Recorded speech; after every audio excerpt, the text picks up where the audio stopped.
Hello, everyone, and welcome back. Thanks for joining me today. I am going to be doing some more hackmud, a little bit more hackmud. I don't know if we'll do it for the whole stream or not, and hopefully a little bit of QR decoding review for anyone that might be interested in that. I know Flux was asking about that at the end of last stream about how we do the de-interleaving. It is a little bit funky, so I might have to try and draw something to see if I can demonstrate exactly what needs to happen. Hey Flux, okay, good, you're here. Awesome, welcome in.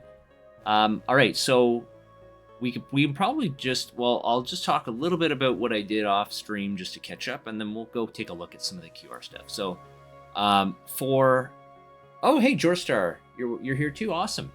Welcome in. Thanks for coming by. So we've got, so I did a little bit of the tier 3 scraping to try to get some more patterns.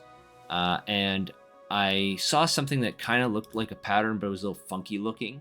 I didn't really dig into it. I just noticed that it didn't quite seem to fit a pattern, because there was some scrambling happening toward the end of it.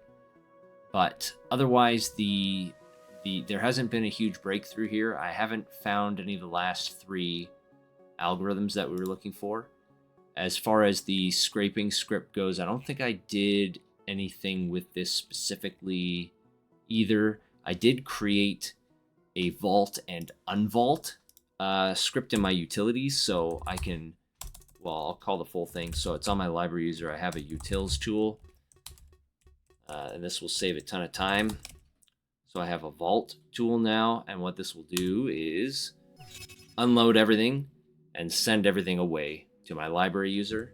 And then if I unvault, I can also do load true to reload them when I retrieve them, and they all get sent back to me from the other user. So that will help speed up that process if we get into that again. So no huge breakthroughs off stream. I didn't have more than like 40 minutes or so that I spent on that anyway. Not on all of that. Just like in total, I only had about 40 minutes of hackmud since last stream. So, okay. So let's go look at the QR decoding stuff and see if Flux, if we can answer some questions that you had about how the de-interleaving portion is supposed to go. It's not too bad. When you look at it. Actually, and I'm going to need that Thonky guide. Thonky.com QR tutorial. I don't remember which section of this has it, but we'll look at that in a minute too. All right, so let's bring up the QR solver that we had. I was hoping I'd never look at this again. I think I said that before. I never want to look at this again, but I will. Flux, your main question is, are there always 4 data blocks? So we have the blocks and we have the groups, and the terminology, especially in that guide, was a little confusing to me because they seem to use like groups in a few different ways. So if we look at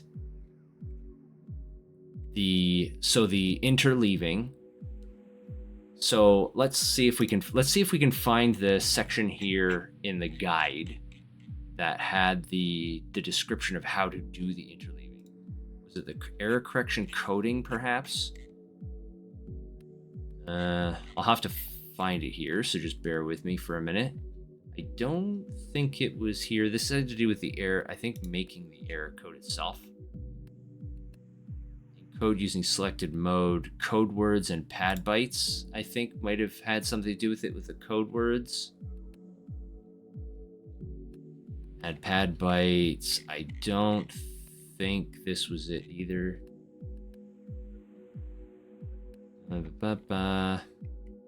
That'll take me a minute to find it. If you know where it is, Flux, if you could drop the name of the section in the guide that has it, that would help too.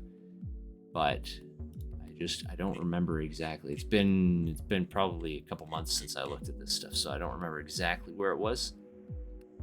code words and block information, maybe. This has to do with version codes. No, that's not it.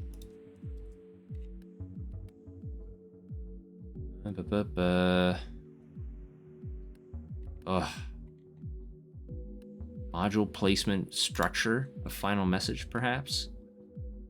Here we go. Interleave the blocks. Determine how many blocks and error correction code words are required. Structure final message. Okay. This is a section. So the example they give here is 4 blocks across 2 groups. I'm not sure. The groups are a little bit relevant, but the number of blocks that you use is determined by the version of the QR code. A QR of a different size or different message length could have different number. Yes, the answer to that question is yes, Flux. And that is the table that you're going to have to store somewhere. It is in one of these appendices. Format and version string, maybe? No, I don't think that's it. It's in one of these appendices. Alphanumeric table, byte mode encoding, alignment pattern locations, mask patterns, QR code, error correction code words, and block information. I would have thought it was been here, but we keep looking at this. Oh, this is it. This is the table. It's just a little shrunken, I think. Okay, that part doesn't matter. So yes, this is the table you need. It's on error correction code words and block information. So depending on the version number, you have the total number of data code words, the error correction code words, the number of blocks in group 1, and the number of blocks in group 2. So these are the 2 numbers that matter the most. So for each version, you want to keep track of these 2. And I actually think that I do that way up at the top of my script. I have a table. That's the table of alignment patterns. I think this is it. So I have for each version. So I did from versions 1 through 12, even though I think hackmud only does like versions 8 through 11 or something like that. So I have a bunch of stuff that I'll never encounter, but it helped me figure out how it works. So you basically take that table. So for each version number, I have the 4 error correction levels that you will need to handle as well, because the error correction levels, which you also get from, I think it's like the first, I don't remember where it is. One of the patterns, one of the special alignment patterns has the error correction level in it. You need to find that, and it's masked as well. So don't forget to apply the masking to it. So you will end up with 4 values essentially per version, 4 groups of values. You'll have the group 1 and group 2 sizes, and then I don't remember what is T is the total or max length of the data area, which I'm not sure is relevant either. I think that just tells you when to stop reading, because you'll run into error codes, into the error correction data. So this is essentially what we're looking at here, is this table here from 1 through to 12. So you can see with like 11H, you would have, what were these numbers again? Number of blocks and number of code words in each of group 1's blocks. So for 9H, we would have 4 groups, four, what did they call them here? This is where the terminology gets confusing. We have a group and a block. Okay. And this header should be data code words in the block, because it's not the group, it's the block. It's confusing. So you have block 1. You can see how they're written. It's super confusing. So you can see how they're written. They go from top down, right? Through the blocks. Goes from top down. When you interleave them, So to interleave them, it explains it down here. Where is it? It shows how you pick them. So this actually might serve better if I maybe did a little bit of whiteboarding. So we'll open up MS Paint here. Yeah,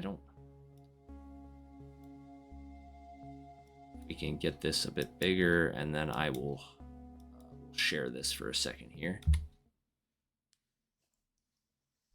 Someone made a neat guide for the way of doing it in hackmud. That's good. Yeah, you could link that too if you want, Your Star, and then we can use that as supplemental information as well. So we have, let me switch my mice for a moment. I have two different mouses that I use. All right.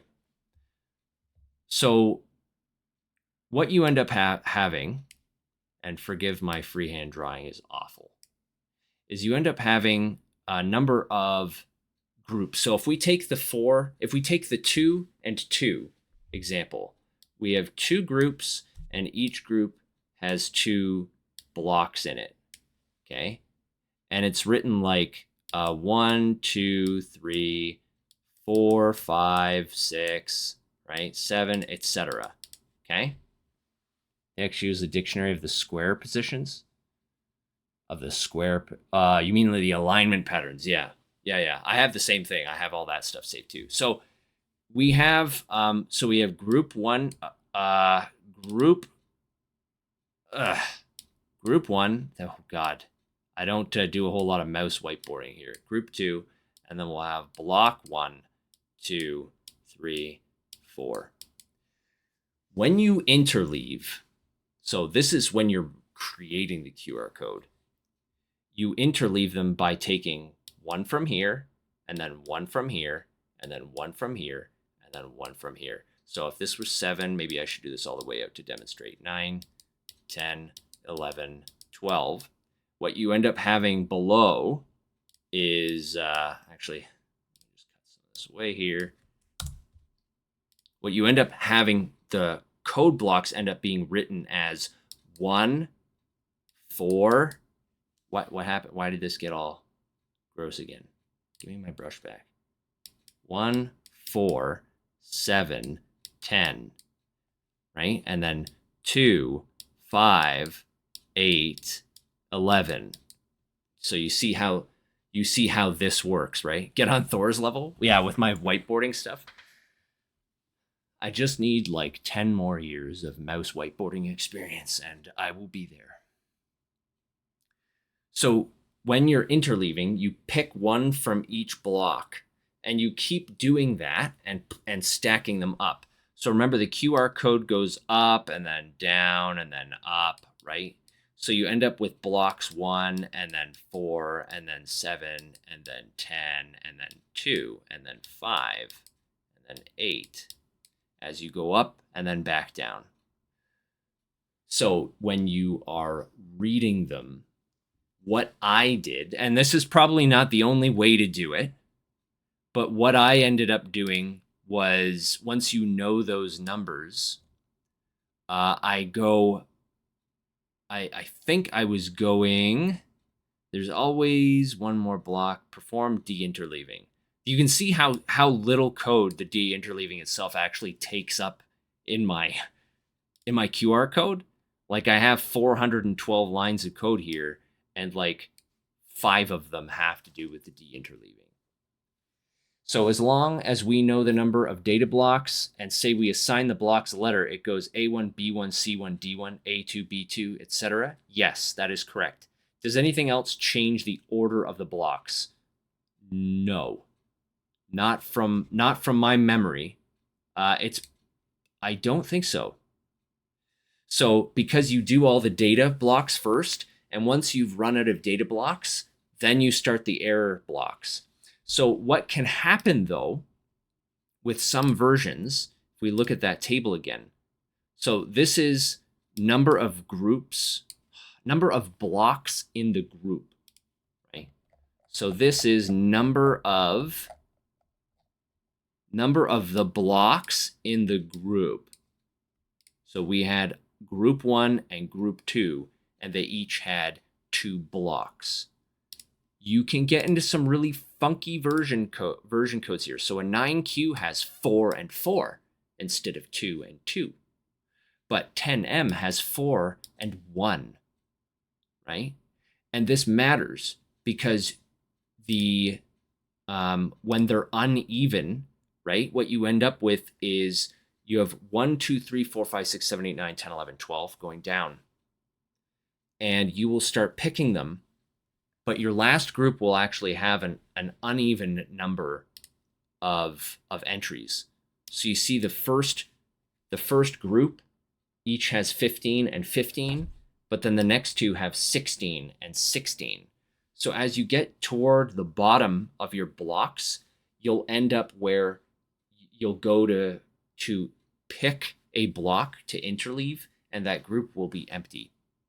So you end up at the very end of your message with just, instead of being like A50, B50, C50, D50, you'll go A49, B49, C49, D49, and then you'll go C50, D50, C51, D51, because A and B are done, right, in that example. And that depends on this chart. Some of these are pretty funky. You get 3 and 8. So you have 3, but I don't think you actually run into any of these. And it mostly just affects the end of the data that's encoded in the QR code. And we just really want that first part because we just want that order ID, which is right at the beginning. You saw some versions with group 1, 4 blocks, group 2, 2 blocks. Yeah. So this is group 1, 3, and this is group 2, 8. It's very lopsided. And I don't know if my code handles these ones because I'm not sure that hackmud generates all of them. hackmud actually just generates a very small subset of them. So in that way, this will be probably a lot easier. As you can see, again, the code is very small, and I am not one for making purposefully compact code. I've talked about this before, I prefer my code to be a little larger and more readable, and this is not bad. So you just do the reverse. I think what I did for the reverse is I like picked and skipped by the number of groups that existed between A1 and A2. So I went A1, skip, A2, and then put those together, because you're also building a byte stream, right? This isn't, it's not just data. So you have to put everything back into order, and then you have to decode from a byte stream back into a character stream. The painful part is mostly setting up the table.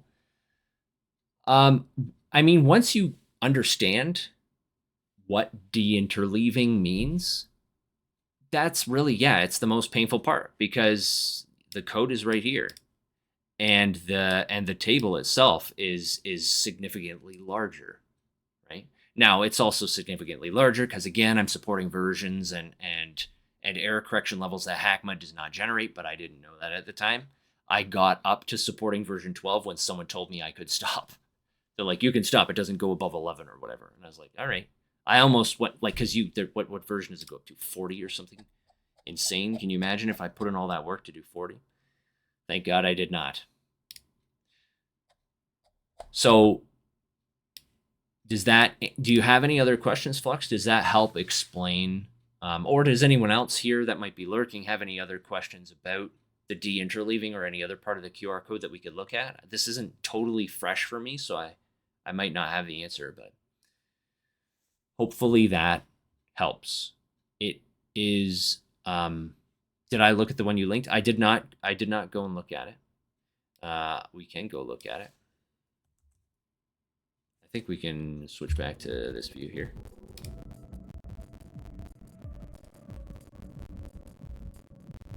Decoding QR codes for fun and profit. This is a pretty big guide, but it looks pretty good.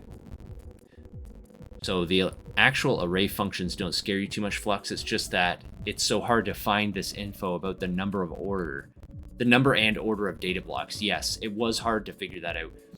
For me, it was it was trying to understand exactly what was happening, because the guide is worded a little funny. Like, I did not like that they're like, looking at it in retrospect here, this is worded improperly. This is data code words in the block. So some of these groups of blocks and code words and block words and stuff like that was kind of confusing. It was obfuscating, but also the just like, once you figure out what's actually being done and the pattern that is there, it is pretty straightforward. It's just kind of that hump. So hopefully that helps. That helps, Flux. So you're saying this shows a lot of JavaScript code. So this talk about like the anatomy, all the different module parts. You do need to know most of that. Hover over me. I'm interactive. That's cool.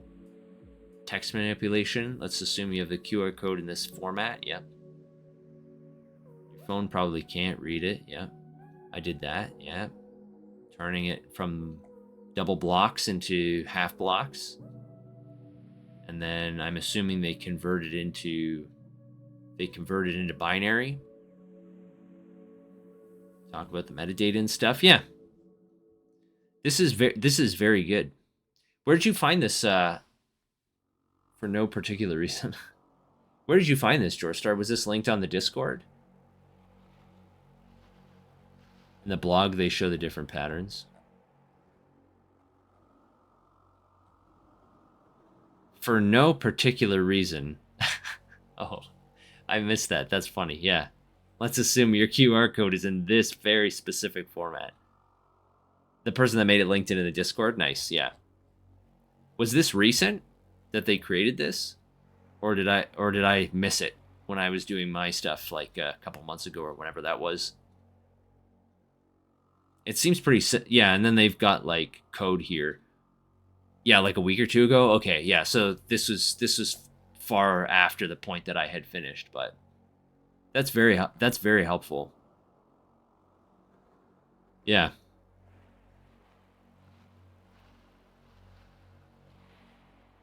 I think the thing I liked the most about it is that when I did it myself, even though it took me a really long time, that I feel like I still remember. I have this problem, like, because I have a learning disorder. I'm still coming to terms with calling it a learning disorder. But I need to make sure that I don't do well at just like rote memorization, just like memorizing something for the sake of memorizing it. Something sticks really well in my brain if I fully comprehend it and digest it. The way I see it is my brain stores something in a very particular format. And so when I learn it, it is properly encoded into that particular format. So for me, I'm glad that I figured out QR codes on my own, because it lets me go back months later and still be like, no, I still understand how QR codes work. I think I'll probably remember most of that information forever because of that, which is really cool. So, I mean, this guide would have been very helpful, though, for me, absolutely, when I was trying to figure out certain things.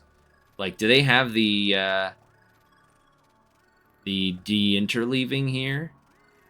They do, yeah. So they've got the de-interleaving color code, and this is something I did too, Fluxes, when I was building out my my QR code reader. I had a bunch of stuff here that's commented out.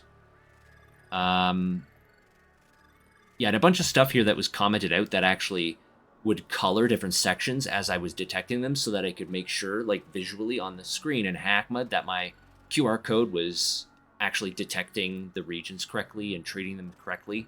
And I did the same thing for the code blocks, is as I went through and tried to detect where each block was and which group it belonged to, I colored it differently so I could see, okay, there's my green, and there's another green, and there's another green. And I could verify without like trying to figure out if my data was correct. I could verify by eye. I don't know if you'll need to do that or not, but it might be something that you could put in your pocket as well for the future. Same with how to navigate fixed patterns. It looks like you need to account for all these weird block shapes, but it's actually just the natural result of omitting those indexes while looping up and down. Exactly. You just skip them. Yep. You just skip them. You go, this one is actually inside one of the it's in range of one of the whatever alignment patterns or whatever it is, and then you just don't tally that one, and you just keep going. It's funny. It looks nuts, and really, there is something a little unhinged about QR codes in general. But once you figured out, it's not that complicated. Now, I wouldn't want to do all the polynomial math that's required to build my own error correction, and I certainly wouldn't. My math is too weak for me to, I think, maybe not even be capable of applying the error correction to a damaged QR code. But regardless of whether or not I am capable of it, I would definitely not enjoy it. So I'm not going to do it.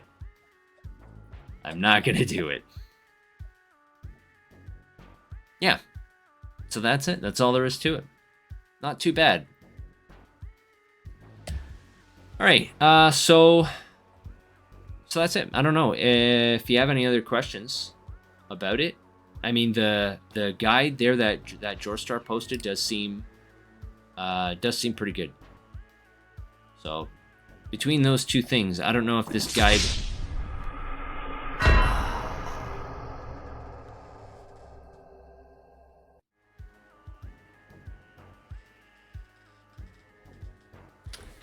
I got wasted. It's true. That's how I would feel if someone was like, Xylox, you have to do this for work or you're fired. Throw myself into traffic. Ugh.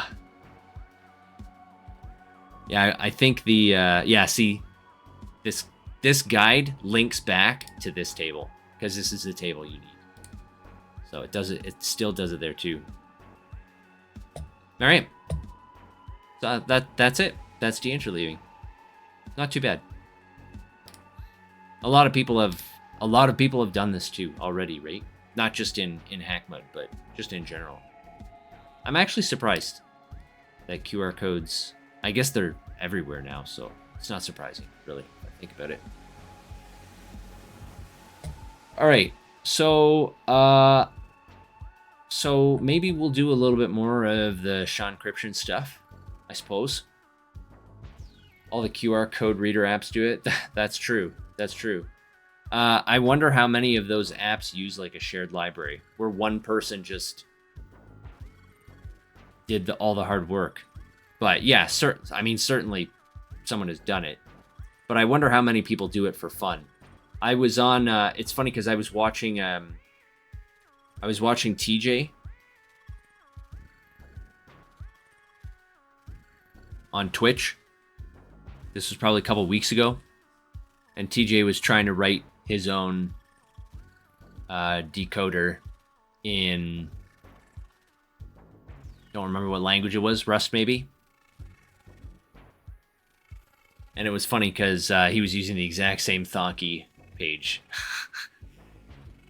Totally unrelated to hackmud. He was doing something completely different for QR codes. And he's using the exact same guide. So that seems to be the authoritative guide for QR codes. I thought that was pretty funny. All right. So I think one thing that we noticed. So let's just do some ShaEncryption for a little bit here and see if it can make me start crying again. So when we finished last stream, I think we got to the point where we realized the files that are too small to be an image were probably not too small. So we may have skipped a couple hints when we were going through some of these algorithms. This, I'm not sure, because I have seen this kind of thing happen again. I'm not totally sure if that's actually the algorithm. Because I have seen that kind of pattern in some of the larger images only for a smaller one to give something that looks much more obviously related to the key. However, this one doesn't quite match one of our patterns, I don't think. I thought at first that this matched the pattern, like what we're calling our Jenga pattern. So this would be, or maybe reverse Jenga, where we take from the front and we put on the back. So we have 5L U Oh, and we're missing a T. So T is missing. And then 8BC. So I wonder if this is something else that seems to be skipping things. Flux, it didn't help with hackmud, but you found a really interesting paper about encrypting information in error correction bytes of 2 QR codes, and you need both of them to decrypt the message, and each on its own appears like a normal QR code. Oh man. That's funny. You know, it makes a lot of sense because especially if you have a high error correction level on your QR code, they can take a lot of damage, right? The QR code can take a lot of damage before it becomes unreadable. So if you intentionally damaged it in a pattern, yeah, you could insert data into the damage itself. Tier 5. Detect the damage across 10 QR codes and build out the location. Oh God. Oh God. And the data is encrypted after that as well. That'd be rough. It's really interesting how you can hide stuff like that. I think Smork mentioned something in Discord about that you can insert data in the least significant bit for each, I guess, like color pixel in an image, that you can just the least significant bit, you can just tweak it. So the color itself doesn't change enough to be like, if you have a 16-bit color, it doesn't change enough, I think, or something like that, 32-bit color. But you'll actually have like data hidden in those fluctuations. The error correction is why people can put a logo in the QR code. Yeah. High levels of error correction anyway, that's exactly what they can do. You just put a huge pattern right in the middle of it, your company logo or whatever. Yeah, Tej was doing that and just like putting a string, just like a naked string right across the QR code. Yeah, you can do that too. It's pretty crazy stuff. The person that invented that, crazy. Some Japanese guy, I don't remember what company he was working for, Toshiba or something, invented that. It's so math heavy. It's super ingenious, really, if you think about it. It's a code that's meant to survive an extreme amount of corruption because it's a code that's meant to be used in physical space so that it gets scraped, scratched, have stuff spilled on it, whatever, and still be readable. Really smart person came up with something like that. All right. I think for this, the pattern might be, you know what, actually, so there's something we could do probably programmatically here that could help us. And that is, after we rotate the JPEG, we could list out the index of each letter in the rotation, like in the derived rotation. That might make the pattern a little bit easier to read. Here's the paper you found. I'll grab that.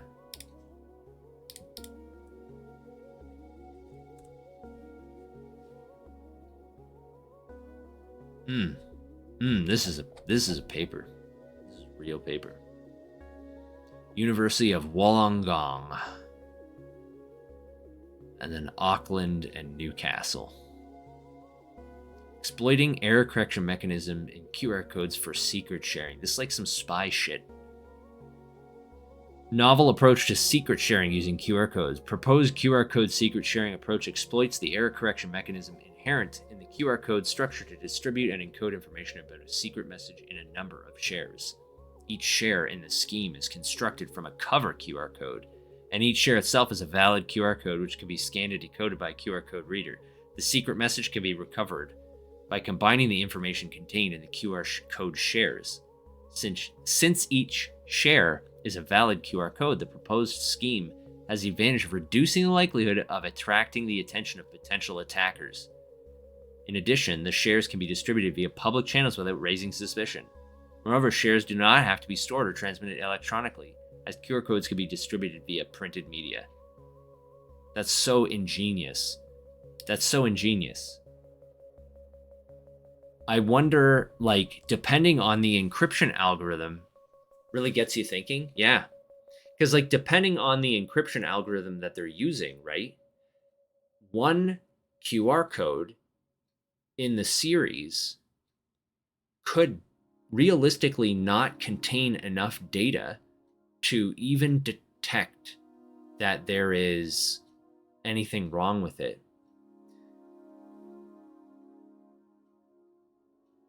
Exploits the error correction mechanism. Actually, that's probably not true. Because the error correction follows a very specific formula. So in plain sight, it would look like a QR code. You would scan it and it would give its base value, a URL or saying something like have a great day or whatever. And the code would be damaged enough, would not be damaged enough to fail. But if you knew what you were looking for, you could probably take that data, right? Read the QR code and take that data. So if it says have a great day, then take have a great day and recreate the QR code, and you should get the same code following this spec, but you won't, because some of the error correction bits will be off. And then the question comes down to, is the code damaged? Is the code that I scanned damaged? Or is it being used for something, sharing some kind of secret method? But I don't think that you would have enough data either way to know what that message was. And if that message is also encrypted, you probably don't have enough information to figure out what that encryption is either. So very well hidden, but you would have to know that someone can do something like this, and you would have to intentionally go looking for QR codes that have been intentionally corrupted in a very specific way. I think that would be really difficult, but this itself as an idea is super cool. Hiding something inside another encryption. Encrypt something, and when you decrypt it, it gives you, it essentially destroys the data you're looking for, right? Because when you scan this QR code in your phone, it goes, I found the text, the original QR code, I don't need that anymore. Right? I don't know if that's what actually happens in app memory or whatever, but that's the idea, is the QR code, once you know what it says, you don't need to scan it anymore. Yeah, you could probably make a tool to spot the error correction data is tampered, but it'd still be a crazy challenge. Yeah, and again, depending on what they use to encrypt the secret message, could be impossible to tell from just one code. So you'd have to go finding where all the other codes are, and they could be in specific physical places where people have agreed to put the QR code, right?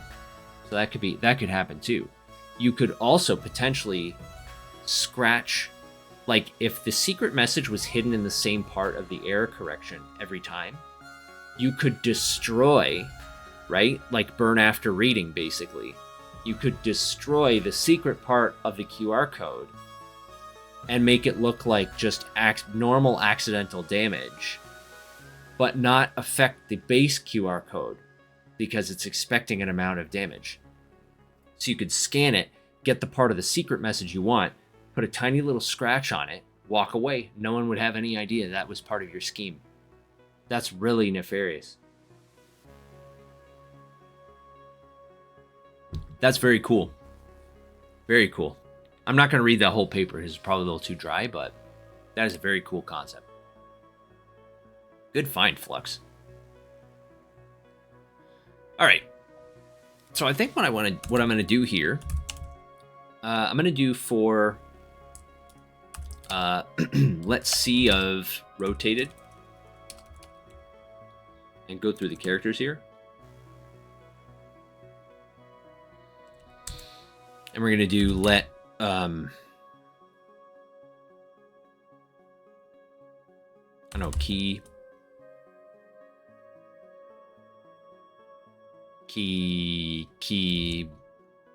eyes. Key eye. I already have a key eye. Key by rotate by index, I guess. I don't know what to call this. Doesn't matter.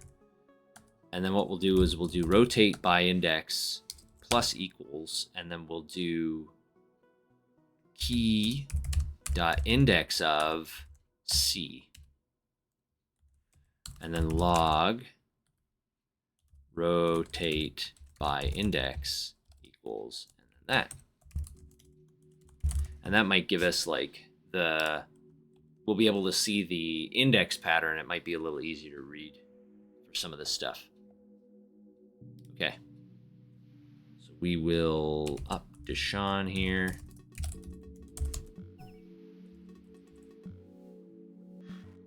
Cannot read property I of null.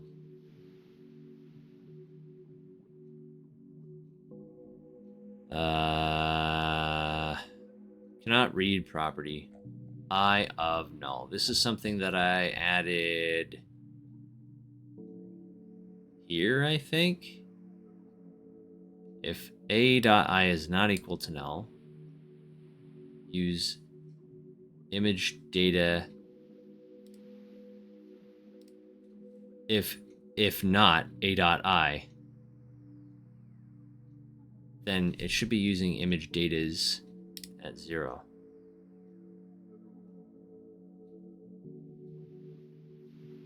Whatever. I'll just do Deshaun because I had stuff in here so I could just select the JPEG that I wanted to use. I don't think that's the one I wanted because that one had some weird stuff going on there with -1s. Nope. There we go. So this is what it ends up coming out as in indexes. So from 0 to 6, this is what this one comes out as.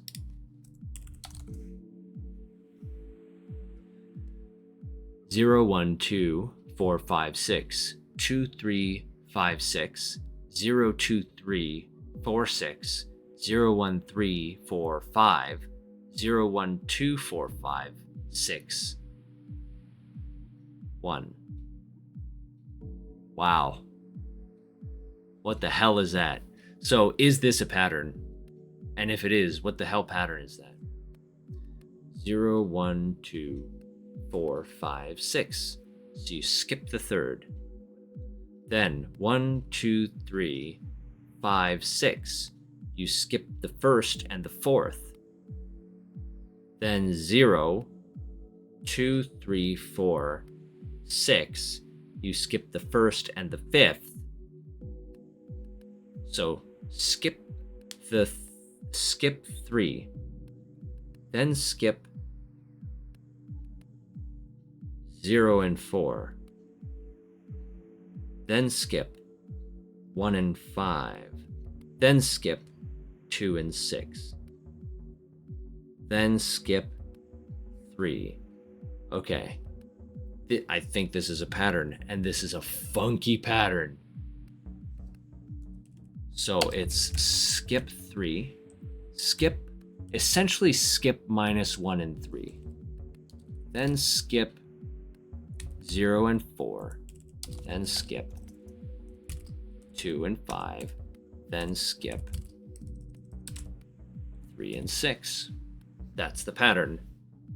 I think that's the pattern. You go through the key like that. You do it without -1 and 3. You do it without 0 and 4. You do it without 2 and 5. You do it without 3 and 6. Back. So how do you form this up as a key algorithm?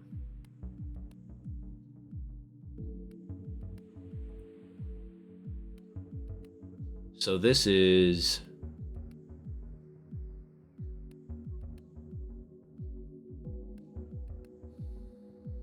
I suppose you could just use a switch, right?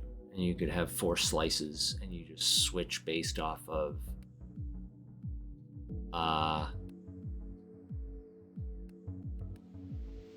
imod 4.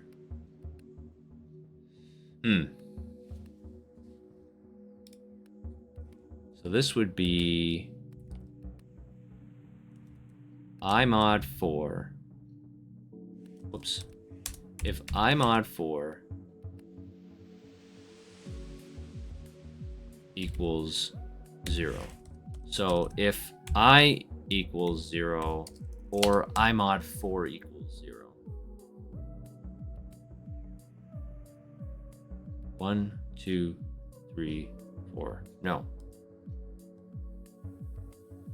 if I equals 0 or I mod 4 equals 1, loop iteration 0, 1, 2, 3, 4. Oh yeah, that's right. Then key equals key.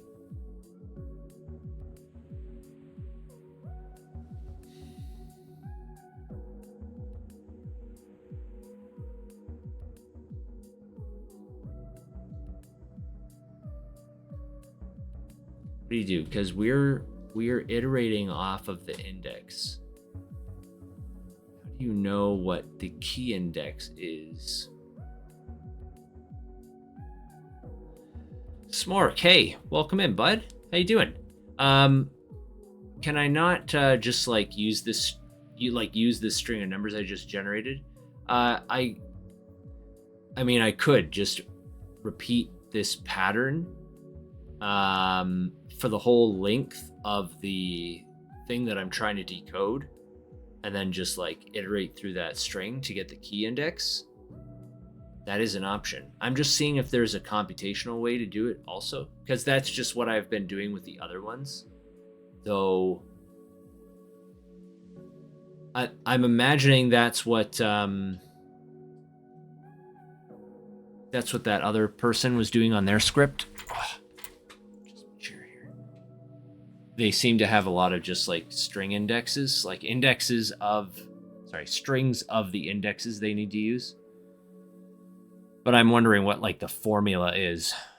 So if I is 0 or I mod 4 is 0, the key index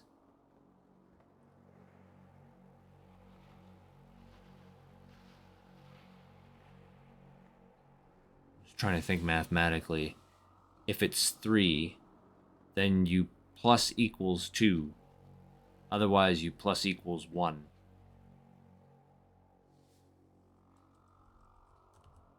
Key at I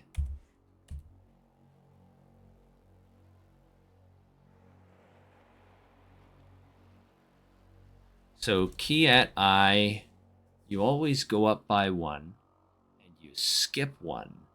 You skip an additional 1 if this is the same. So you do if that and key at I equals 3. Key at I think this is what you do. Key I plus equals 2.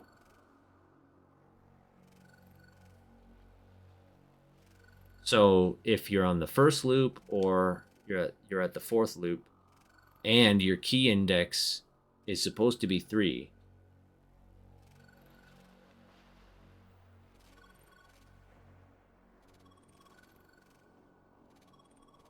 you add 2 to the key iteration instead of 1.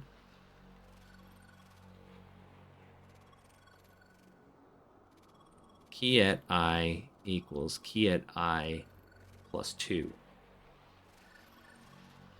I think that's what you do.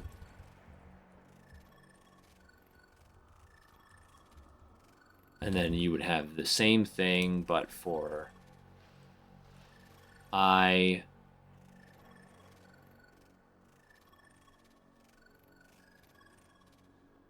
mod 4 equals 1, and key I equals 3, or key I equals 0, or key I equals 4. So you make a big, huge, ugly compound if statement, essentially.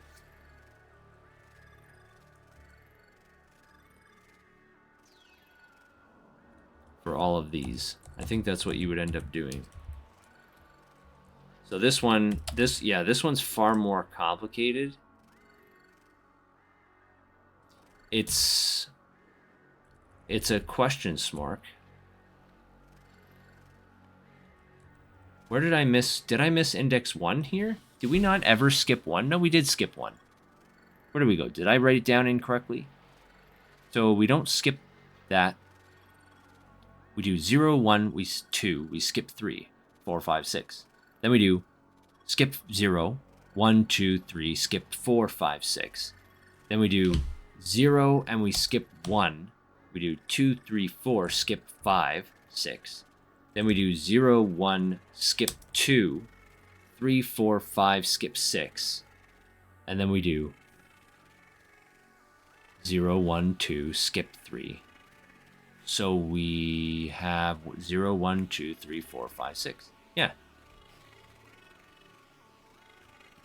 I feel like I'm missing something there. Interesting. Yeah, so we end up having a skip scenario for all of them. Because there's an odd number of indexes because there's 7 of them. So I think that's right. I think that's right.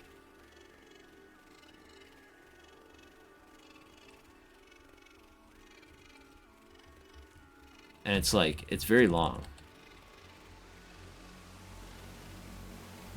But it is shorter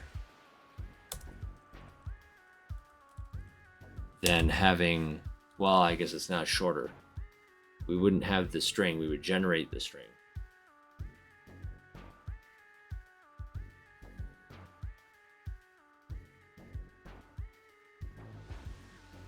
I mean, though we have to...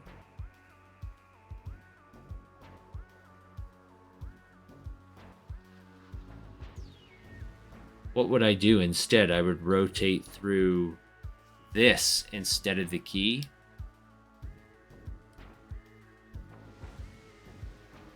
Oh, it skipped 0. Did I skip 0? 0, 1, 2, 3, 4, 5, 6. 1. When did we skip 0 in here? Oh no, that's right. That's the next one after we skip 3. 0, 1, 2, skip 3, 4, 5, 6. Then we would skip 0, go 1. Okay. So yeah, we could do like this part of that string.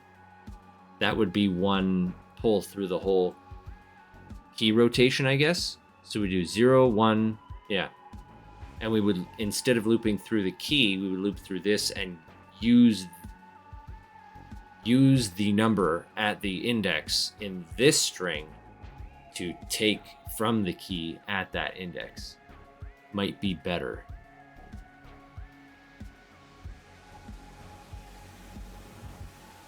Might be simpler.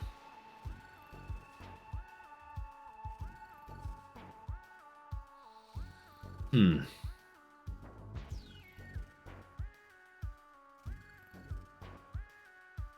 Zero, 1, 2, skip 3, 4, 5, 6. Skip 0. Yeah. We would actually stop here, I guess. Right? Yeah, we would stop there. That's how Qubit does it? Yeah, I mean it's definitely different. And yeah, I think it will depend how I write my decoding, because the only problem is all the others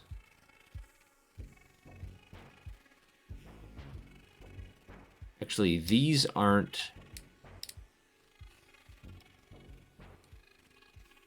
I didn't write these in the context of an index get either. So he just has a bunch of indexes for each variation.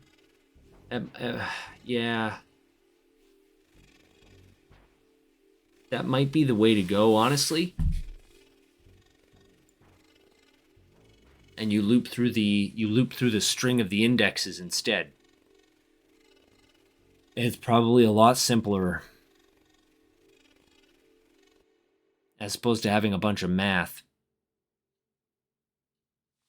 So if we were to turn these into strings, right? This one becomes 0, 2, 4, 6, 1, 3, 5 repeated. This one becomes... I might have to apply this. So you start with 0, 1, 2, 3, 4, 5, 6.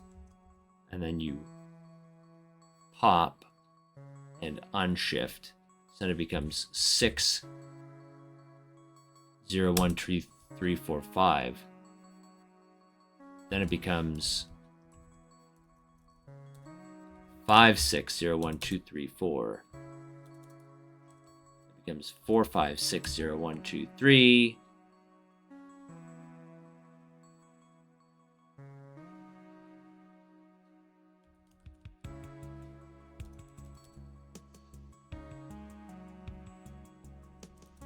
One, two, three. Wait, what was I doing? 0, 1, 2, 3, 4, 5, 6.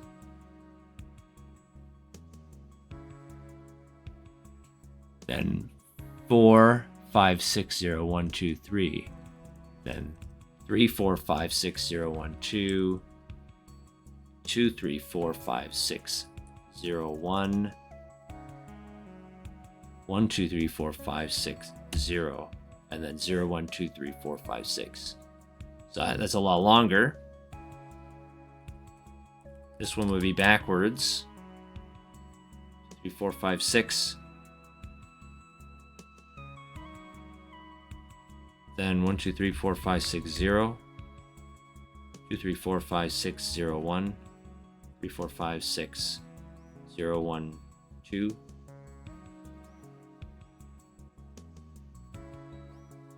3, 4, 5, 6, 0, 1, 2. 4, 5, 6, 0, 1, 2, 3. 5, 6, 0, 1, 2, 3, 4. 6, 0, 1, 2, 3, 4, 5. I repeated 0 in the last one. This one? You're right. Yeah, I would. I would repeat 0, right? It repeats. It repeats 1. It repeats 2. It repeats 3. So it goes 3, 2, 1, and then 0 gets repeated. And then 6, 5, 4, 3, 2, 1, 0. Yeah. Yeah, that's okay. These are hard to friggin' read. Like, it's a lot of numbers on a small screen. Still waking up. And then repeat every fifth was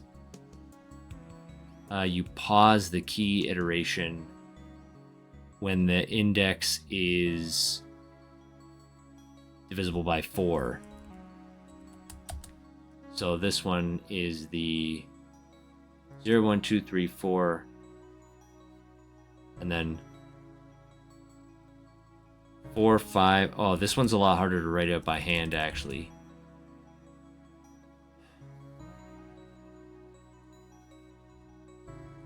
I might have to go through this one manually. 4. And then this becomes 5, 6, 7, 8, 9, 10, 11, 12. No, I don't think that's right. 4. Repeat. But this becomes...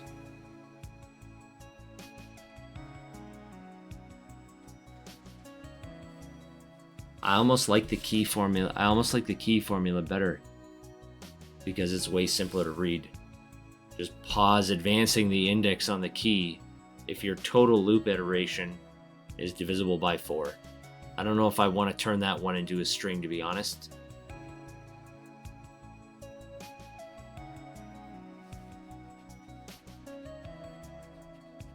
I suppose I could just have the script generate the string for me. How many characters long is this pattern? 49.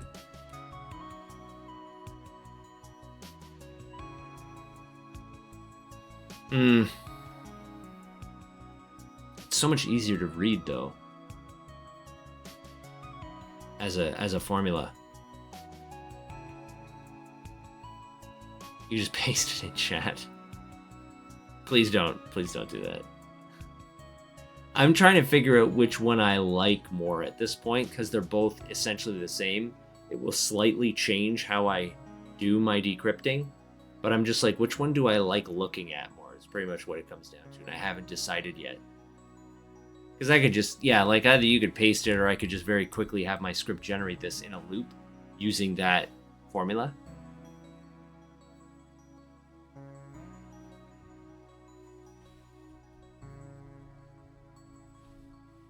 We'll come back to those. Not sure which I like more. Same with this one. Not sure. This one is this. I don't know if that's the whole pattern. 0, 1, 2, skip 3, 4, 5, 6. Skip 0, 1, 2, 3, skip 4, 5, 6. 0, skip 1, 2, 3, 4, skip 5, 6. 0, 1, skip 2, 3, 4, 5, skip 6. And then 0, 1, 2, skip 3. Yeah, so that's the whole pattern. That one's very small, right? And it's a hell of a lot easier to write down than this one. Okay. So that is a pattern, and we did find it. And that's great. I'm going to delete this one. And I'm going to just move on to another collection of secret script values here. Now we have this. We have a rotate by index coming out in the script every time we run it now too. So, all right. 3 more? Just 2, actually, I think. That was number 6. So I think there's just 2 left. So let's go get one. T3 scrape. Target is do one of these ones, maybe future tech. We'll do no continuation token, just in case. I have one.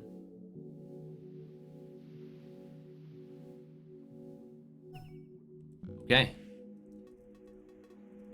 I had a run earlier today, the one that got that pattern that we were just looking at. The pin was only 42. It was so nice. It was just like, as soon as I ran it, I got a big dump of calendar entries. I just sanity checked to make sure I didn't have a token saved. I was like, oh, damn.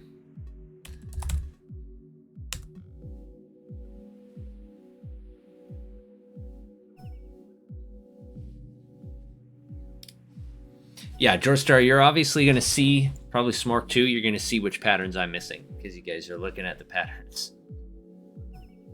I want to discover them organically. And we are. So I'm not stuck at all. I feel very unstuck. This is good. It's good. I feel good about this. There were a couple pretty frustrating moments about this, but honestly, I had the same number, I would say, of frustrating moments with the QR code stuff too. So that's okay. All right, there's our backup script. I can now very quickly and easily vault my upgrades and start looking at these without having to worry about losing stuff. You wonder if the one pattern is either rare or something. You're not sure. So I think we're like 6 for 8 or something on patterns, or 6 for 9. Like, so we've only seen a duplicate only once or twice from my recollection. Now, we did look at a bunch where before we even knew that there were patterns involved in the algorithm. So maybe I got really lucky, but I don't consider myself lucky that way. I am lucky in life, but I'm not lucky at things like this. It seems like a normal random distribution. Yeah, I hope so anyway. This even seems more like, I'm wondering, because we've typically looked at only one corp and just gone through all their users to get these, I'm wondering if they're distributed evenly through each corp. So like, there's 8 algorithms. I wonder if there's 8 users on each algorithm. Actually, it's funny because we could check that, because if we look at the future tech here, and we go to do boys, do pin 0816. Whoops. We do org chart. I wonder if there's 8 employees on this list. 1, 2, 3, 4, 5, 6, 7, 8. 1, 2, 3, 4, 5, 6, 7, 8. Now that could be an insane coincidence. It could be a coincidence. I'm not sure if another tier 3 corporation, if they always have only 8 employees on this list, but each one of these... Well, no, I don't know if that's not true, because Du Bois, the one we're using, isn't even on here. So, probably not. Probably not. A lot of the stuff seems random based on timestamp. Yeah, it could just be a random pick. Pick random from 8, I guess. Anyway. I don't think that theory works, though. My theory about there only being 8 users. We have Flux's wonderful capacitor macro here. So we should just be able to do this.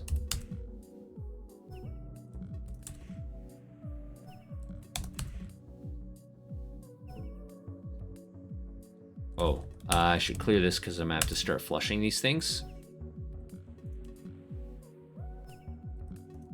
So we're going to take all of these, even the really small ones. Thought I saw some real words in that one, but I don't think I did. Yeah, we're going to take all the small ones included because it turns out some of those are likely images also.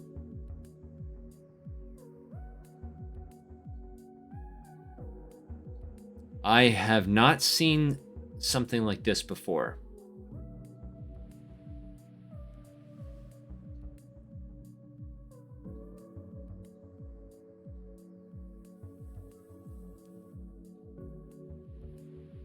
It'd be fun if something like brainfuck was used. Please, no. Yeah, that's a very deranged definition of fun that you have there, George Star. Good God. I'm curious why this one seems to be corrupt in a very specific way. I would like to see the key, which is next, to see if that's related. It doesn't look to be. So that's interesting, because typically when we saw corruptions, it was with the letter A or B and slashes. And then we had an uncorrupted plain text at the beginning. So if this is a corrupted, like if this is a failed encryption entry, it's not, because there's an equals in the middle of it. I don't know what the hell this one is.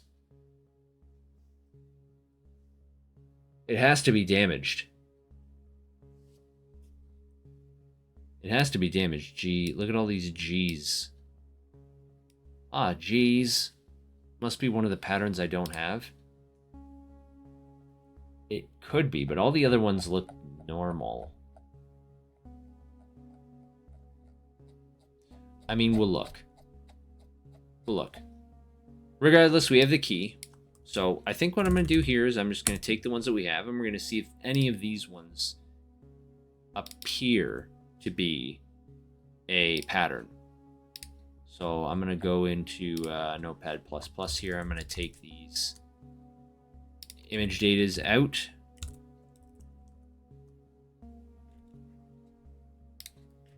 Just going to start copying them out of here.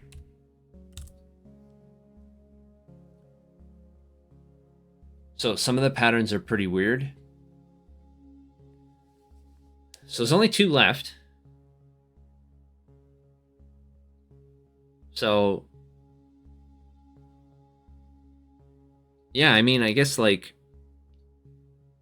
that's true. Just by process of elimination, some of the ones were pretty straightforward, and they're starting to get kind of weirder. It's also possible that we've missed one when we were looking and got too tired toward the end of a stream or something. So it's also possible. So I will take this one. Which one did I just paste? MUY. I will take that weird one with all the G's and stuff in it. And we will see if that comes out as anything. Could be some type of corruption, or it could just be that the encryption is really weird.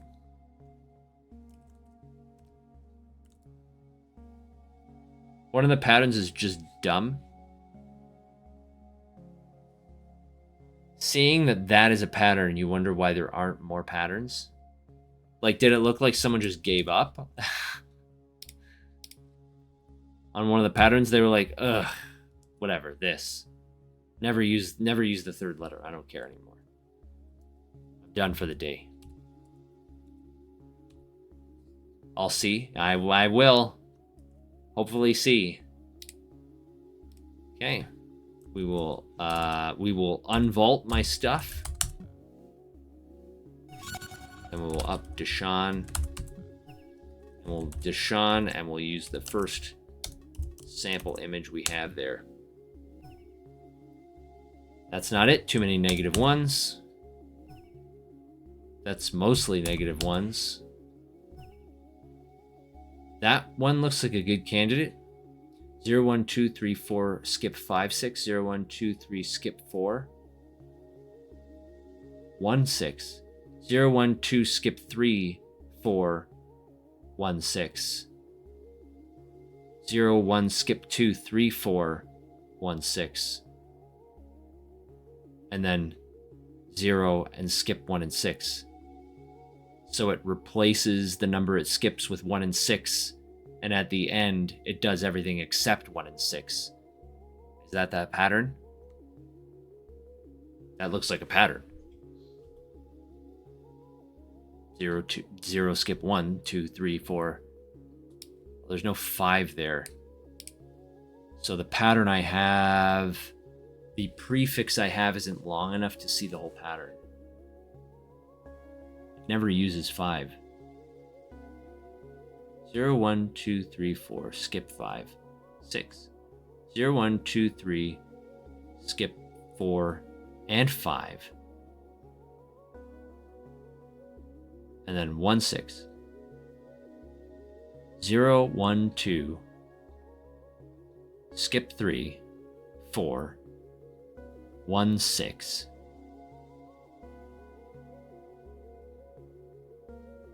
What kind of fucking pattern is this? Maybe it never uses 5. That does seem to be. The only problem is it looks like the pattern is not quite finished, because this is the length of my known plain text. So I don't have any characters past here to use.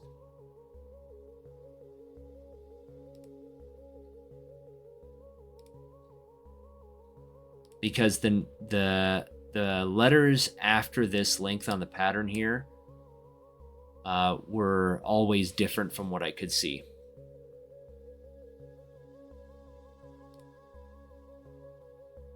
Sometimes I get the number 4, sometimes I get the number 2. I wasn't sure.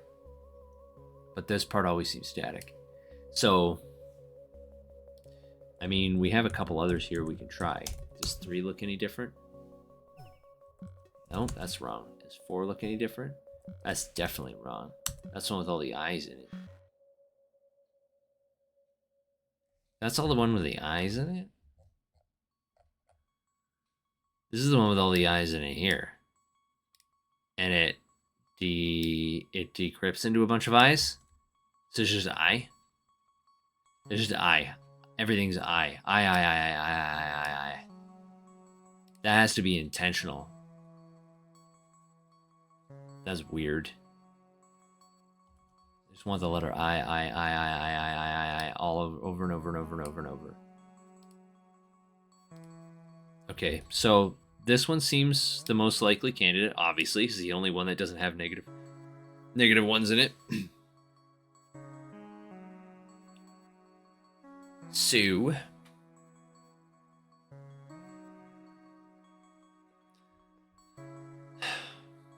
it's not quite long enough for me to be very confident in it. never using 5 as an option, which is funny because I just said one of the patterns could be never use 3, right? But what happened to... Yeah, I don't quite... Like, it's one thing to just have the string here and just use that. It's another to not know what the pattern is. Skip 5. Then skip 4 and 5. But then insert a 1.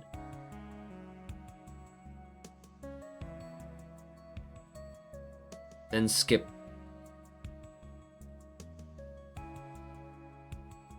Then skip...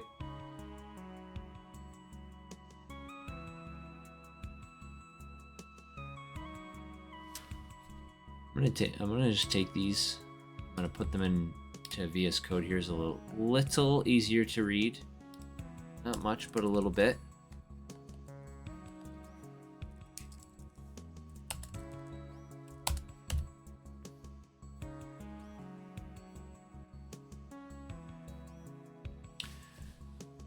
Zero, 1, 2, 3. Skip 4. Skip 5, 6.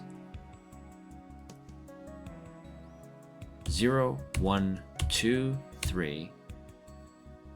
Skip 4. 1, 6. Where does a 1 come from, and why is it there in place of 4 and 5? 0, 1, 2, skip 3, 4, and then just 1 and 6 again. 0, 1, skip 2, 3, 4, and then 1 and 6 again. Then 0, skip 1, 2, 3, 4. I'm imagining, whoops, it would be 1, 6.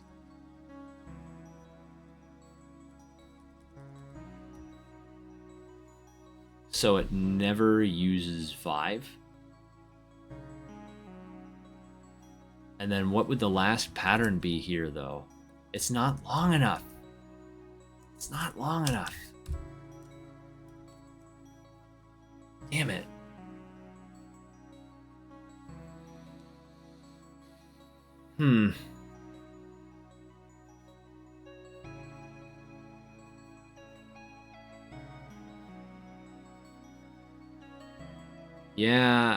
Yeah, the pattern does seem weird.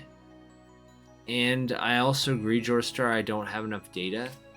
But this is what I have to work with. I don't have plain text. I don't have a common plain text that's longer than that. I suppose, like...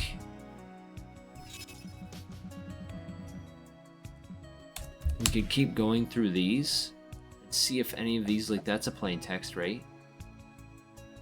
Can I get another one of these? Failed corruptions? And then I can at least compare the two?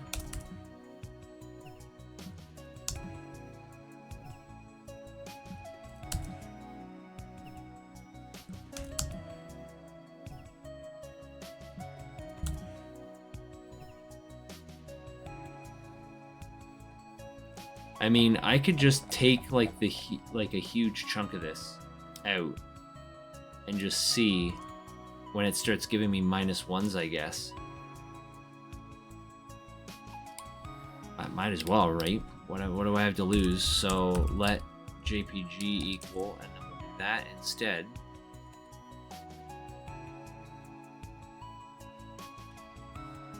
Okay, we'll unvault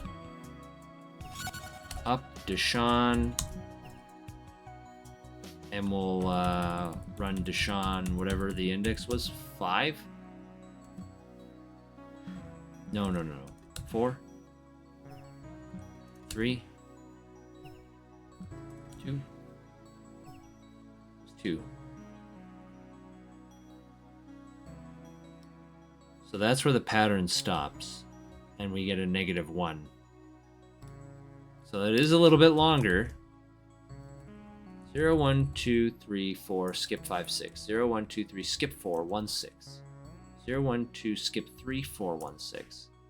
0, 1, skip 2, 3, 4, 1, 6. 0, skip 1, 2, 3, 4, 1, 6.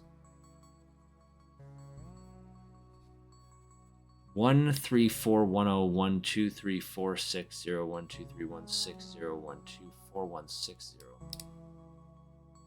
So some of this, we have 2 negative 1s here, which means those 2 characters are likely not part of the plain text.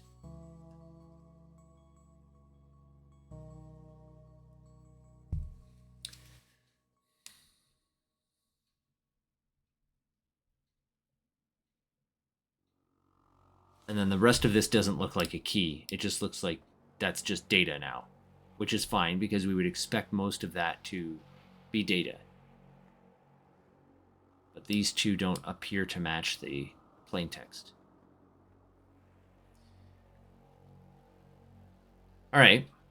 I mean, that's still pretty good, though. So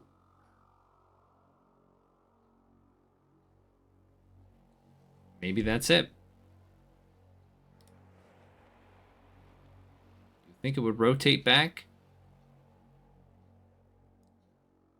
So it always has 0 and it never has 5. 1, 2, 3, 4, 5, and there's 5 variations. Then we go back to 0, 1, 2, 3, 4, 6. 0, 1, 2, 3, 1, 6.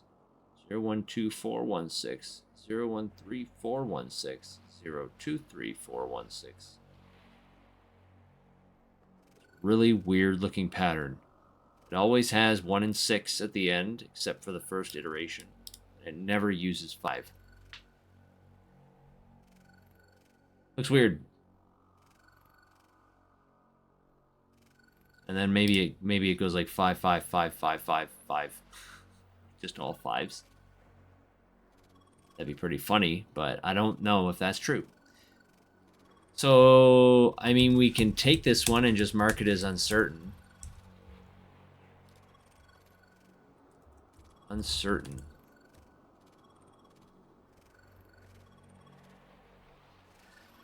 All right. We do have an ad coming up. So I'm likely going to take a quick break.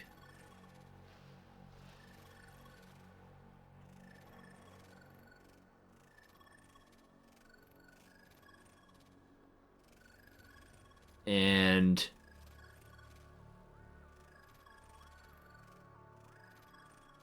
contemplating whether or not we continue on this. I think we will. We only got one more left, so I think we'll just keep going like this. I don't know if anyone else is even on, like, to play Once Human or Monster Hunter with me anyway, so I think it'll be okay. Just keep doing this. I may play a little bit of Monster Hunter on Saturday instead, just to break things up a bit, but all right. So I'll be back in like 2-3 minutes, and then we'll move on and see if we can find the 8th pattern.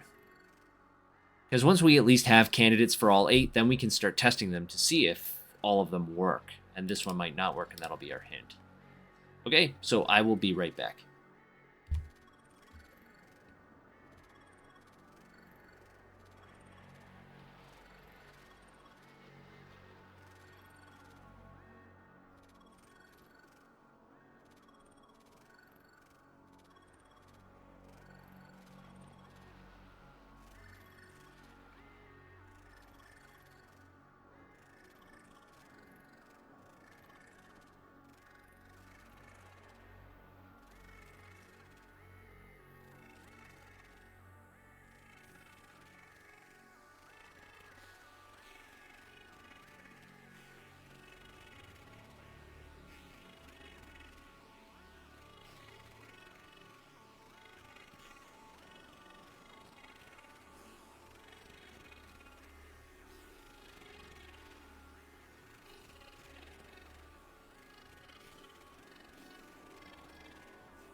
All right.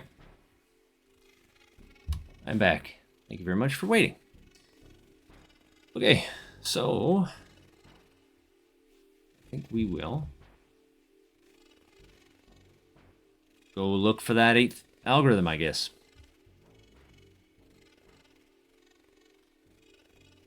Yeah, I guess that's what we'll do. All right. I guess what we can do is go all the way back to our scrape.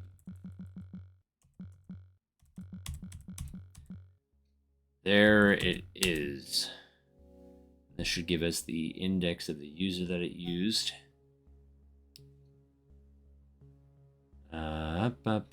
Du Bois user index 1. So we can go no continuation token true.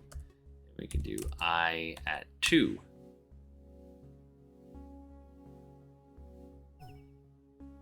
Okay, found scook. So then we'll go here and then we'll auto that.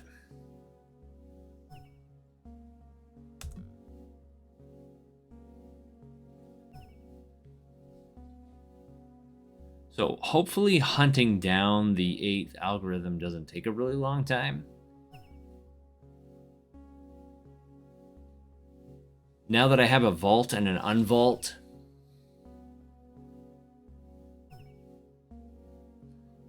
I am... So once you have a script uploaded, do you need that character count still in order to continue to use it, or do you only need the character count if you want to replace it? Because I'm wondering if I could just have like an unsafe mode in my tier 3 scraping script. No, you can't? Okay. So another option would be that I could move the tier 3 scraping script. Oh, no, you don't need it. Okay. So I could give my tier 3 scraping script an unsafe mode. That'll have it go and then scrape all of the entries out of the secret script as well. No, I can't. Nope. As long as I have the scripts loaded, I don't need the upgrades. Okay. I can't do that anyway because the secret script is a string, not a scripter. So I can't turn that string into a scripter in code. I have to do that second step manually. I mean, I could have the scraper take the secret script as a parameter and then have it just go through all the entries itself. But I'm not really sure. I'm not really sure if that's worth the effort, honestly, because we only have one more algorithm. I guess it'll depend on how many attempts it takes here. Unproductive attempts.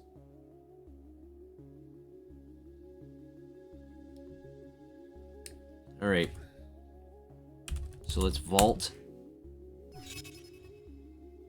Start looking at these. Let's get the obvious key first, which should be at 6. There it is. And we'll go and delete all of these out of my array.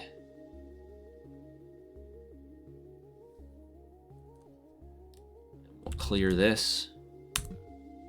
We'll do some cap calls on the rest of these.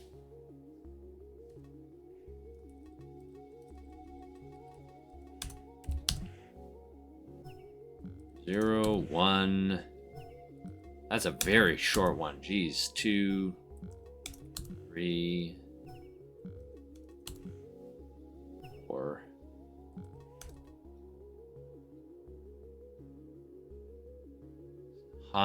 Hansel and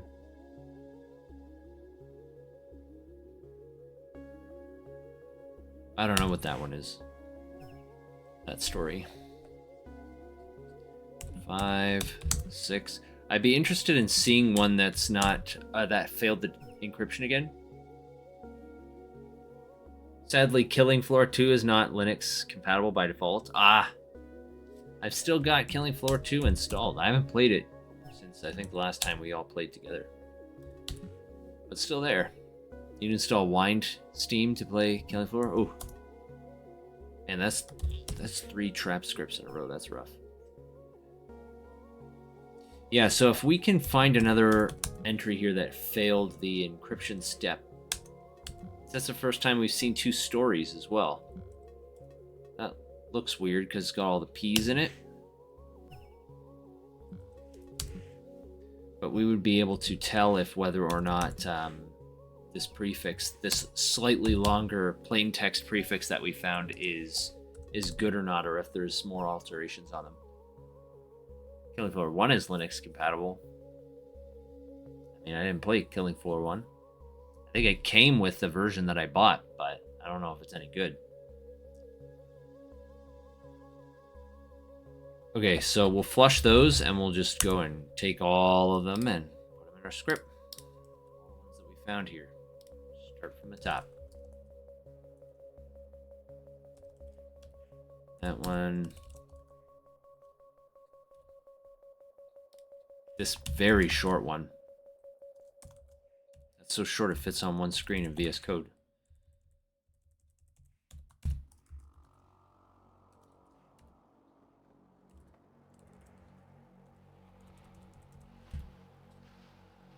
It's a story entry. There's another one.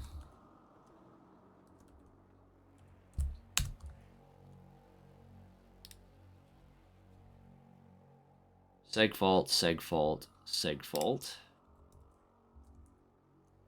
String.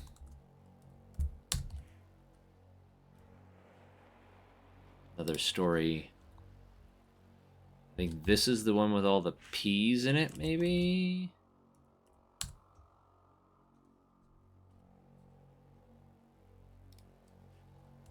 And then I think this is the last one. Yeah.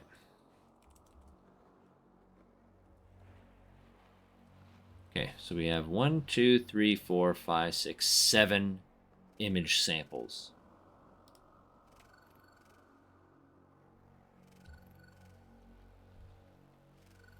You need to see if your C# stuff is in your Git repo. Or you need to boot into Windows again to move it over. Ugh. Yeah, I don't miss all the dual booting stuff that I used to do. I used to dual boot. This was whatever year that Burning Crusade came out in World of Warcraft. That year or the year after is when I was dual booting Windows and Ubuntu, and I had Wine, and I would play World of Warcraft through Wine. It was so much. I found it was actually smoother than on my Windows, probably because there wasn't as much crap running in the background. But yeah, I don't miss having to do that, especially since back then so many games weren't supported in Wine. I do a lot of jumping back and forth, a huge pain in the ass. Now with Lutris, everything is pretty decent. Is that like a graphics engine? Or is that another emulator? Okay, so we'll unvault. We'll up our Deshawn, and we'll start Deshawnning at index 0.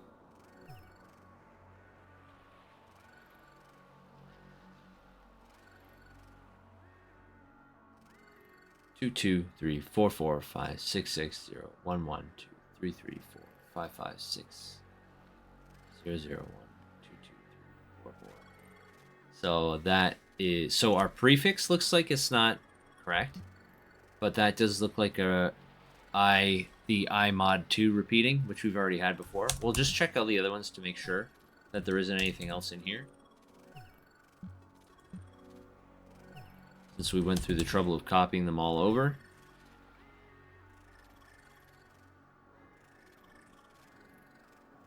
Beg your pardon. We have 2 different patterns for one user here? Is that what I'm seeing?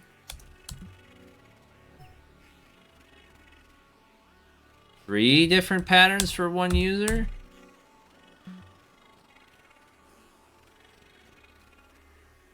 I think Jorstar, that ruins our theory about one algorithm per user, and it's more likely an algorithm, a different algorithm per calendar entry, which explains why that other script has to go through each calendar entry and try all the algorithms.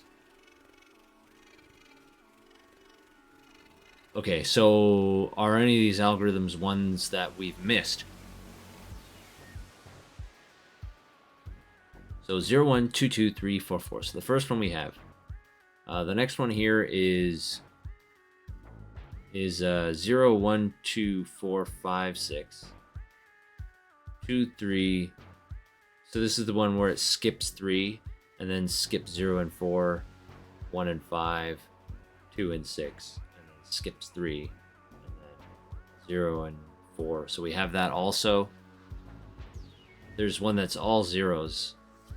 Yeah, so that was one of the ones that was corrupted. It was just a bunch of P's. But then since all the other characters that come out afterwards are not in the array, I think that this is likely just a corrupted entry. Like where this is one of the ones where the encryption failed for whatever reason. So then we have 0, 1, 2, 3, 4, 4, 5, 6, 0, 1, 1. So this is the so this one was repeating on iMod 2, and this one's repeating on iMod 4. So we have all of these. But that means that we should be looking at all of the entries for all of the users. It's just as long as my image string.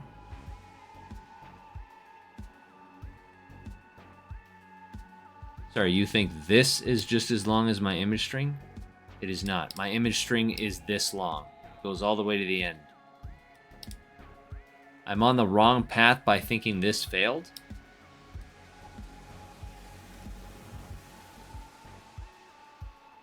I'm on the wrong path by thinking that one failed.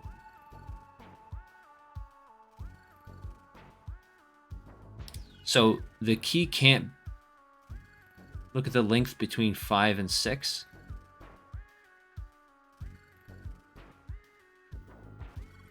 Look at the length between 5 and 6. Sorry, I'm not sure...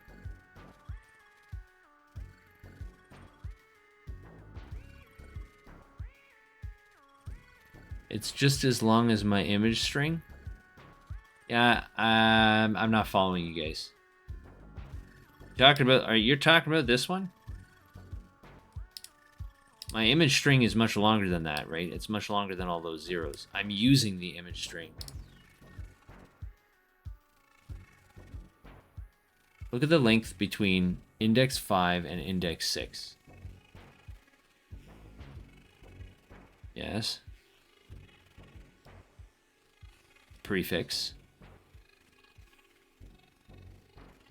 Look where the -1 starts on both of them. Yes. So it's all zeros. Maybe it's... I changed the image string. I did change the... well, I didn't change the prefix. I appended to it. Right? I appended to it. Why would I think that it failed?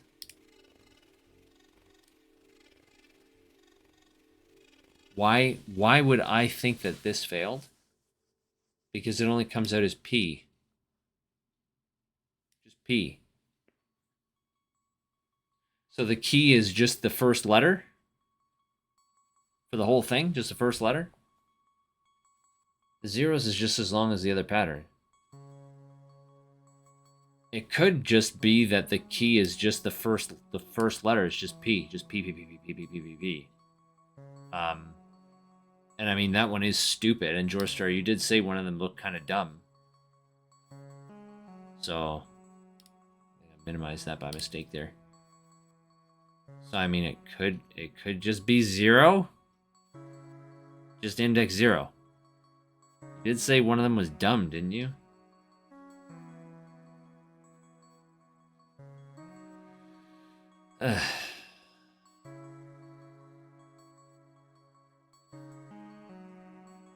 Is it really that dumb?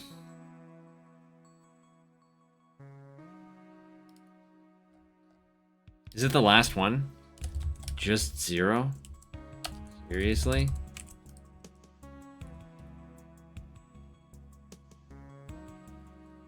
You're spoiling too much?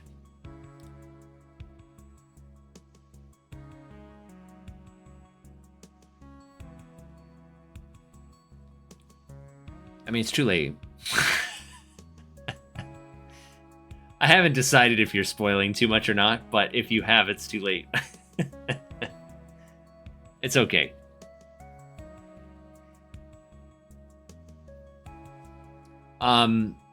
Because it's inevitable that on the next one...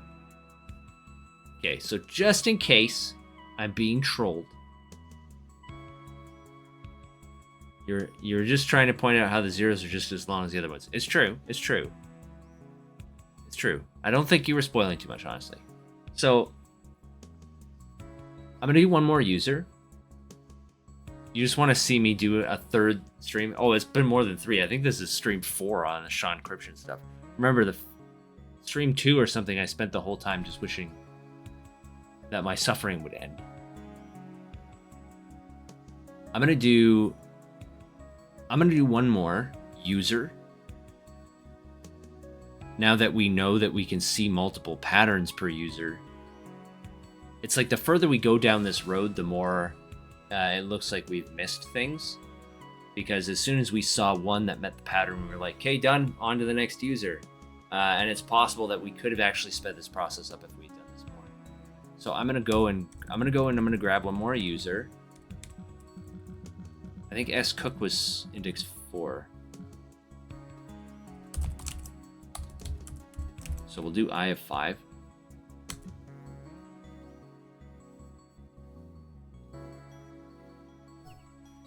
And we'll just see if we can get at least a few more patterns out of this other thing.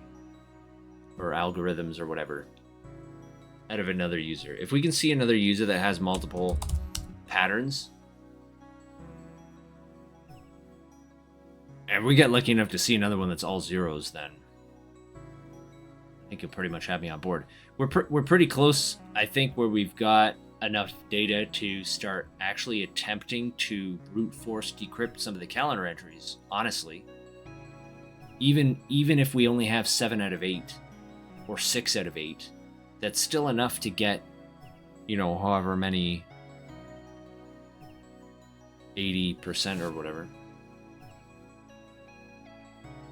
Seeing now there's multiple patterns, you wonder if it's more than just JPEG. I don't think they're all... I mean, yeah, it's true. It could be. It's just the JPEG one... see, this is the thing. The /9j/ blah, blah, blah is what I think Bokill was saying, or Hacktix was saying. That is the same for all JPEGs. I don't know what the other ones look like. I suppose I could upload one and then see if that looks like any of the other ones. But the plain text JPEG prefixes always looked very obviously corrupted with slashes everywhere. What a magic number. The /9j/. All file types have the same prefix.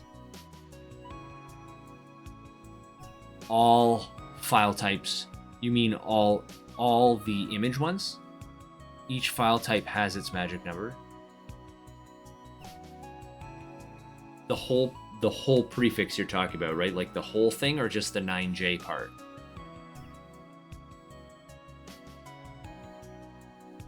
Yeah, they differ from each other. Yeah, so like a PNG would always have the same one. That would be different from the JPEG one, but each PNG would always start with the same prefix. Yeah.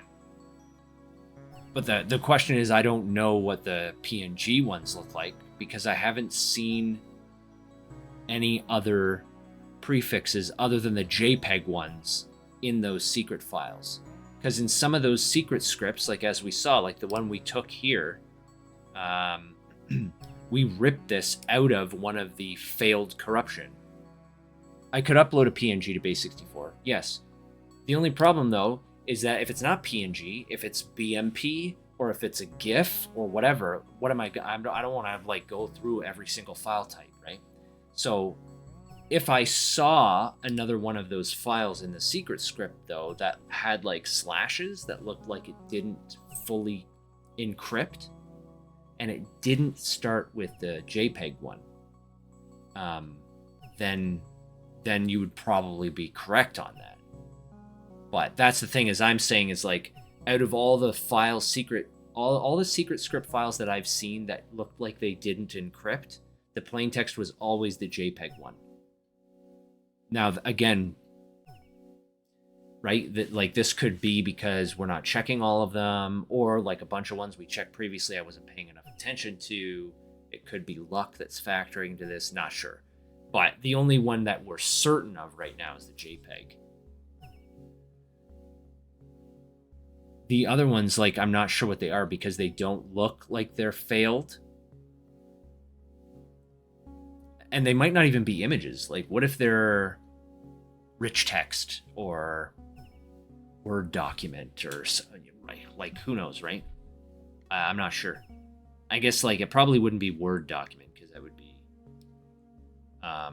would that count as copyright infringement if you use a Word doc prefix? I don't know. That's not a secret, right? Who knows? Anyway. Vault my stuff here. So glad I wrote that before I did all this. And then we'll cap this and we'll start at index 0. Oops, actually, clear this. Do index 1. Do 2.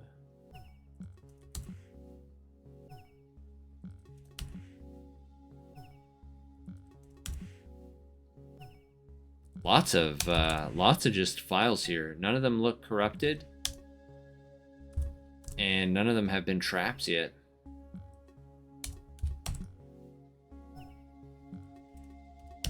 There's a lot of files in here that are looking in decent shape. This is actually really surprising. I think this might be the best one we found. My goodness. There's a lot in there. So this could reveal a lot of patterns, potentially.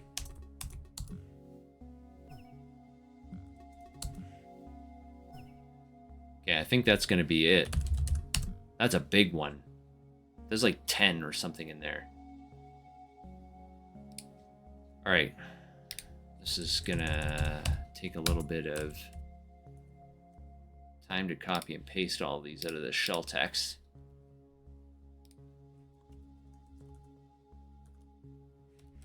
Bear with me while I do this.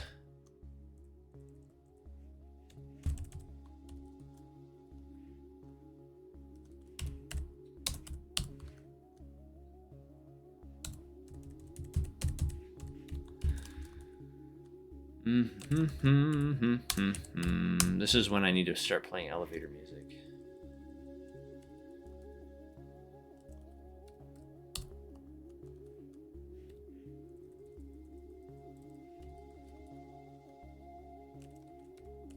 I wanted to play like background music somehow, like have a background music playlist. Like I know a lot of streamers have that, and I know that, for example,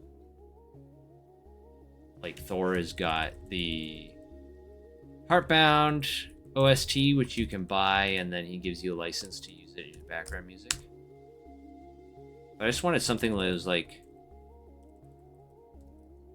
more mood appropriate, so I could have like a, because I like the Heartbound soundtrack, but it's just kind of like it's a bunch of different songs. It'd be nice to have something that's more like have like a chill song list that's just chill songs, or like a high energy one, or whatever.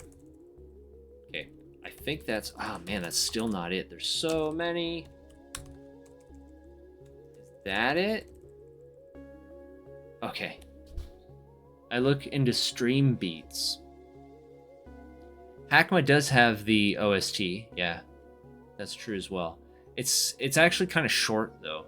Like if you put it on a loop, it repeats very, very quickly. Stream beats is all free to use music. Okay, I'll make a note of that. What can I make? It's probably better if I just make a note of that on paper. Give me a second here. Stream beats. Yeah. All right.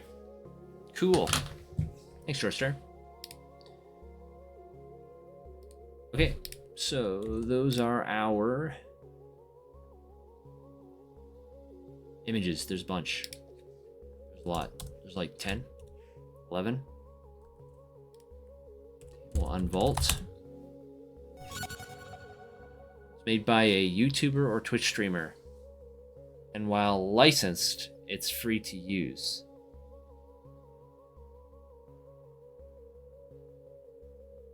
Right, so like you can't like modify or redistribute or whatever, but you can just play it on your background as long as you say my music is all from such and such person and just give them credit. That's usually how that stuff works, right? I'm not really super familiar with that. I took like the Twitch copyright training course or whatever. It's pretty simple stuff. Don't use things that you don't have permission to use. It's funny because Once Human and some other games I know like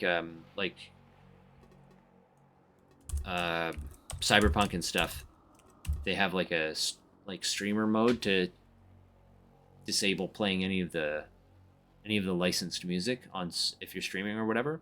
And Once Human, because Once Human has an in-game radio you can play to make the deviants happy or whatever, and I swear I heard like Billie Eilish on one of those ones, and I'm just like, they got licensed from Billie Eilish for their game. And I turned the streamer mode on when I streamed it the one time, and the radio plays nothing ever. And I was like, does that mean all of the music that comes through the in-game radio is licensed? That'd be pretty crazy. It kind of sucks for stuff like that because when the game loses their license, because they don't usually get perpetual licenses, then all the music dies, right? 0, 1, 2, skip 3, 4, 5, 6. 1, 2, 3, skip 4, 5, 6. 0, skip 1, 2. So we've seen that one before. Rockstar spends a ton of money on GTA for music. Oh, yeah, but Rockstar has also got billions and trillions of dollars, however much money they've got. I mean, the music, like when you're driving in Rockstar, is like one of the best parts in GTA. Is one of the best parts of the game, of all those games, is just driving and listening to like the actual radio. And the ridiculously over-the-top DJs they have. 0, 1, 2, 3, 4, 5, 6, 6. 0, 1, 2, 3, 4, 5, 5, 6. 0, 1, 2, 3, 4, 4, 5, 6. I don't think we've seen this one before.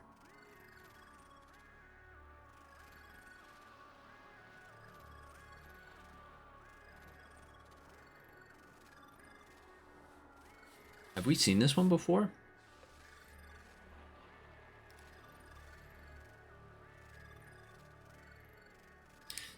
This isn't reverse Jenga, is it? Oh yeah, it is. 0, 1, 2, 3, 4, 5, 6. 6 to the front. 6, 0, 1, 2, 3, 4, 5. 5 to the front. 5, 6, 0, 1, 2, 3, 4. 4 to the front. 4, 5, 6, 0, 1, 2, 3. Yeah, okay. No, we know about that one.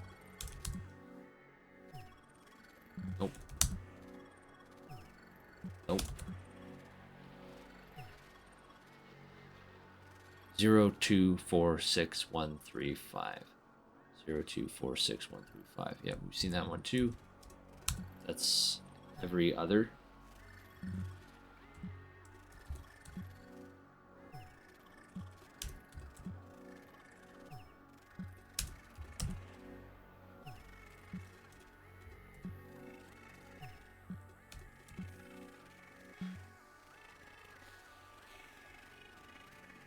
So we did see 3 different ones in here, I think.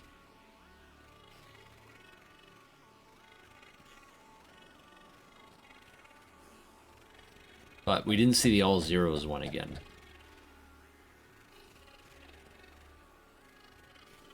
I really would like to see that all zeros one at least one more time. But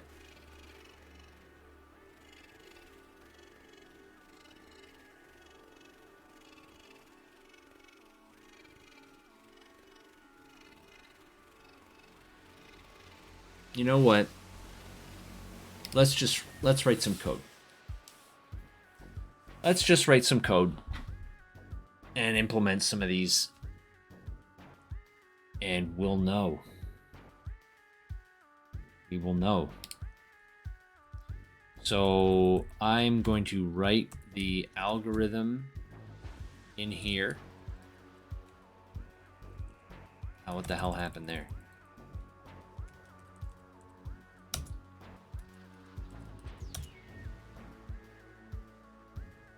I'm going to do...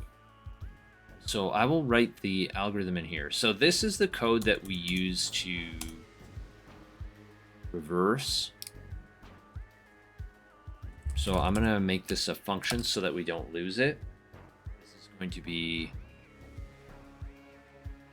what was I calling this? This was like the determine algorithm, I guess.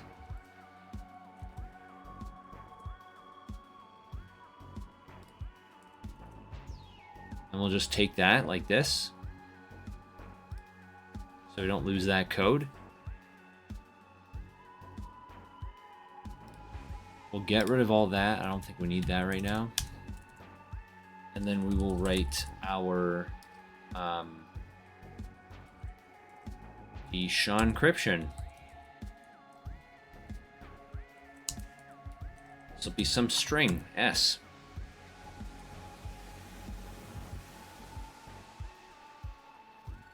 We do have to convert these. Oh, we do have to either decide, are we going to convert these into a string, or are we going to keep them as their formula?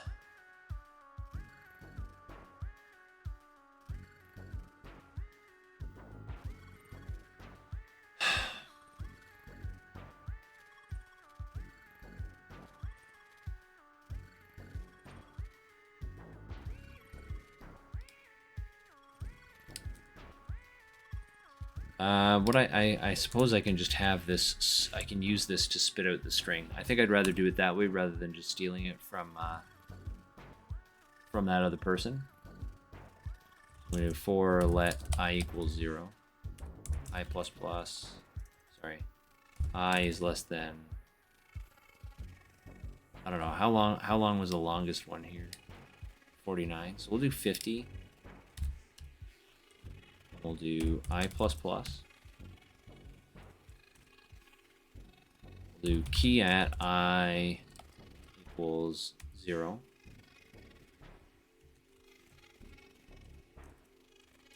We'll do key at I that. Then we do if key at I is greater than 6. Then key at I becomes 0.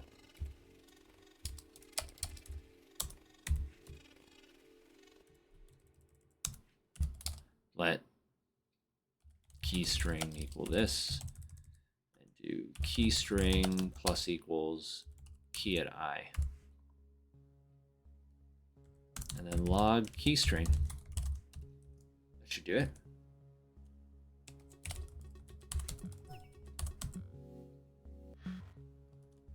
I not defined.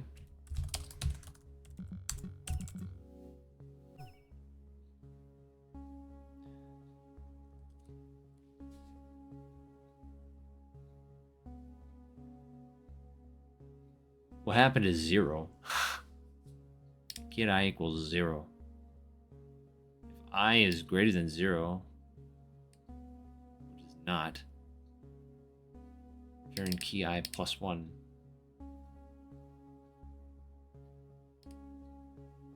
I should be doing it the other way around.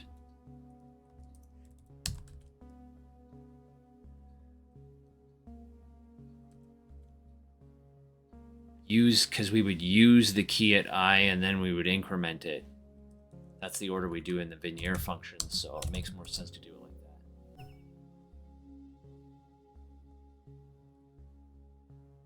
So 0, 1, 2, 3, 4, 4, 5, 6, 0, 0, 1, 2, 3, 3, 4, 5, 6, 6, 0, 1, 2, 2, 3, 4, 5, 5, 6, 0, 1, 1, 2, 3, 4, 4, 5, 6, 0, 0, 1, 2, 3, 3, 4, 5, 6, 6,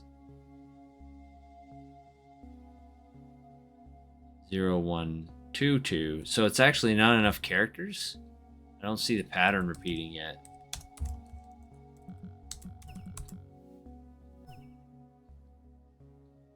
Zero, one, one, two, three, four, 5, 6, 0, 0, 1, 2, 3, 3. Why is a pattern not repeating? It's supposed to be repeat every fifth, right? Maybe my algorithm's not correct. 1, 2, 3, 4, 5. 0, 1, 2, 3, 4, 5. It's not. 0, 1, 2, 3, 4. This is 1, 2, 3, 4, 5 repeated. 1, 2, 3, 4 repeated. 1, 2, 3 repeated. Why is it doing it like that?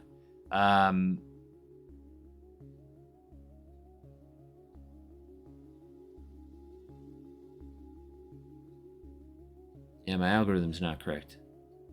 So this wouldn't have worked even if I had applied it that way. So we want every fifth, maybe that's why.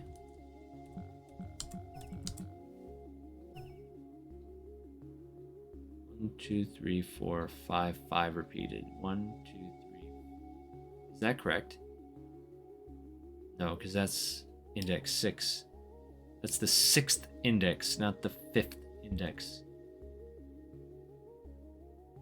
Stupid algorithms. Not correct. If I is a multiple of 4,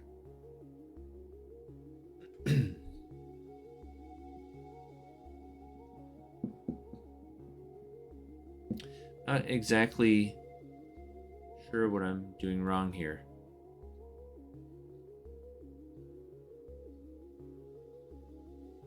Is it repeat every fifth? I guess it sucks because I didn't actually see it. I didn't see that algorithm since we started doing all of this, so I don't actually know what it looks like. That's not it. Is it really repeat every fifth? Fuck. It must be repeat every fifth. I have seen it before. And it did look kind of like this.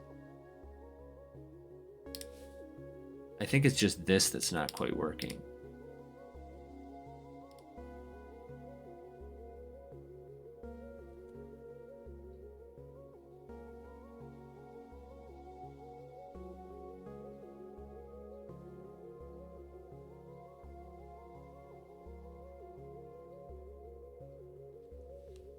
It's not quite the loop iteration, right?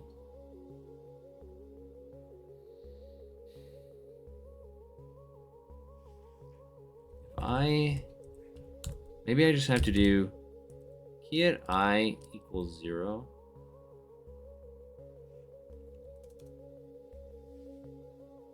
Damn it. Is this math? I'm too dumb to understand. I know what I'm supposed to be doing. I'm just getting tired. That's my excuse for everything. But I am tired all the time. I am always tired. So 0, 1, 2, 3, 4. index of 4 is the 5th element. I of 4 is the 5th element. So I think what I need to do is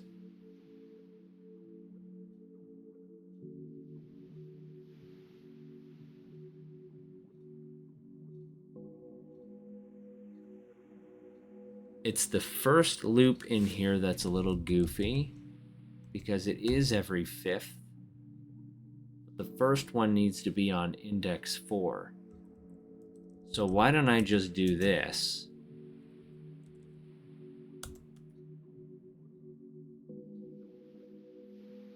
Why don't I just start my loop counting at 1 instead of 0? Then I don't even need this.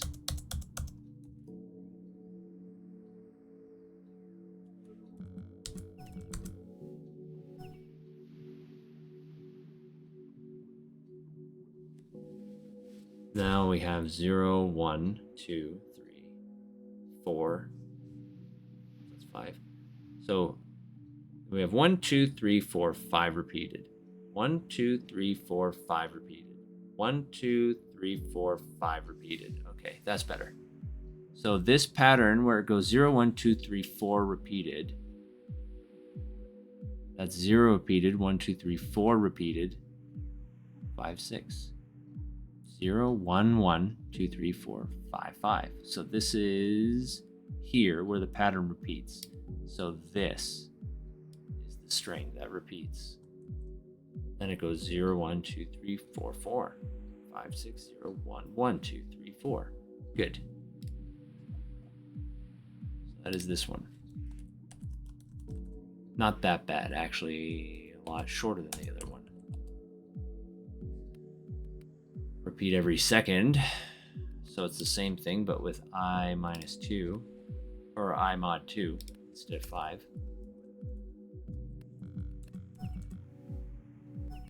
0, 1, 1.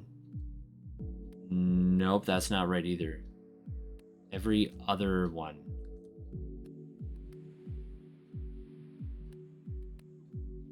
Does my loop iterator start at 0 on this one now?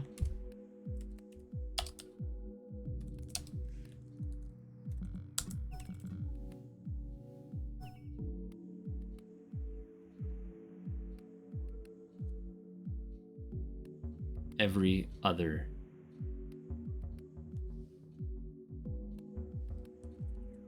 Is it actually 3? Mod 3?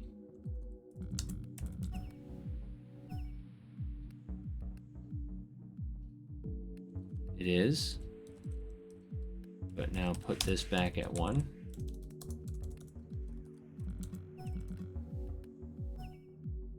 Zero, 1, 2, 2, 3, 4, 4. 5, 6, 6, 0, 1, 1, 2, 3, 3, 4, 5, 5, 6, 0, 0. I think that's right.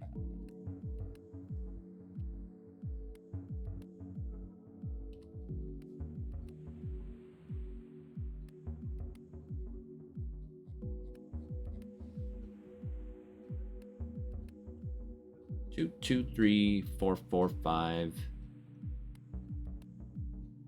again, it goes from here to goes 5, 5, 6, 0, and then 0 repeats 1, 2, 2. I think that's it.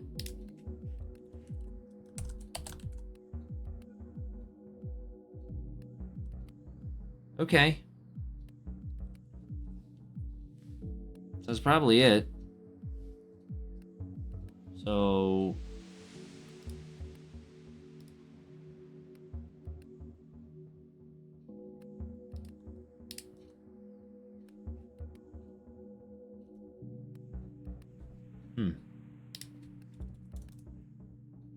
okay.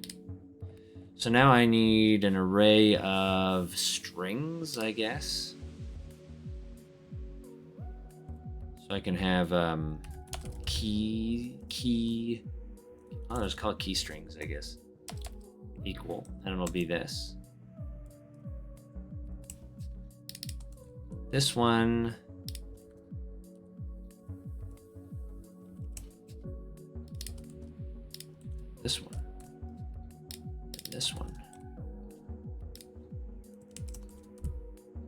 Oops.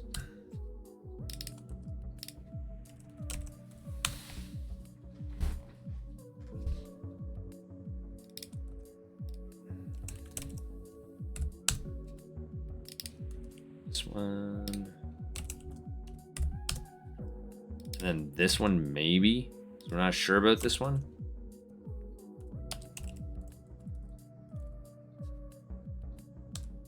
And then 0. That's so funny. Could have been anything. Assuming that's true. So for each S, we're going to loop through key strings here. So we're going to do we'll do something very similar to the Vignere. Except instead of using the key, instead of rotating through the key, we're going to rotate through the key string and get the key at that index. Get the key character at that index.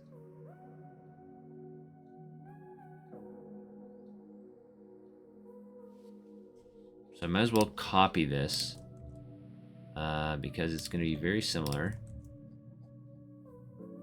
Paste it in here. So we have an S. I suppose we should just we could call that data. Actually, I prefer S.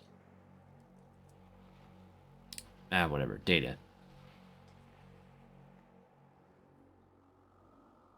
So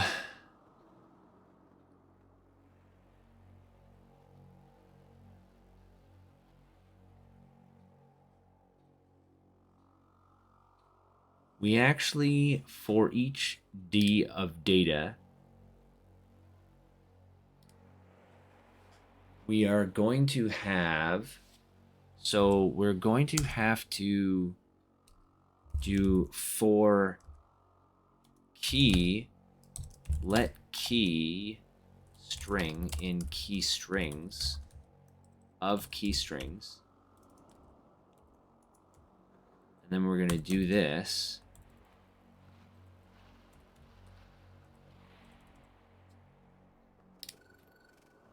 And key at I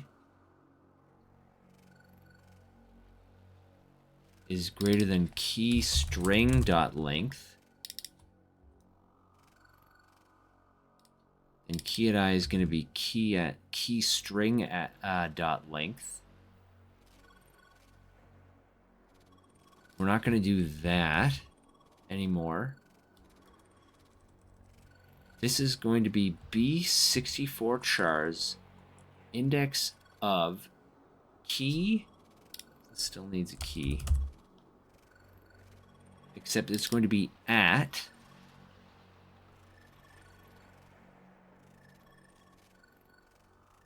parse int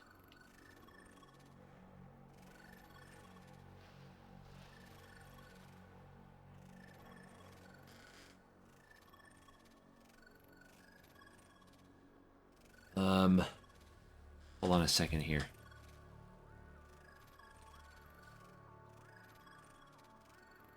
Key at I is going to equal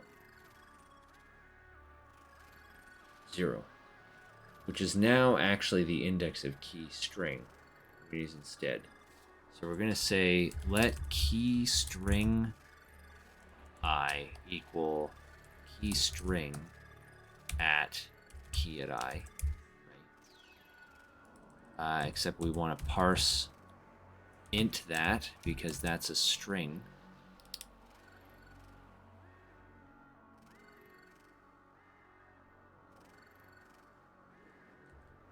I think, and then we do key at key string I. And we're going to have an array of rotated values. Let possibles equal this.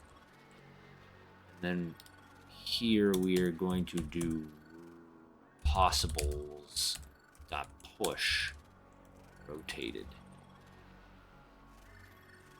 And rotated will get cleared on the next loop iteration. And then we will return possibles. Then we can log Deshawn crypt, whatever key. Okay, so we should have some keys up here somewhere from when we were scraping. Some calendar entries. So if we just like grab one of these here.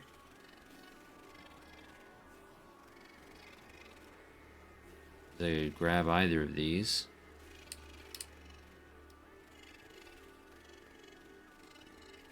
Copy that.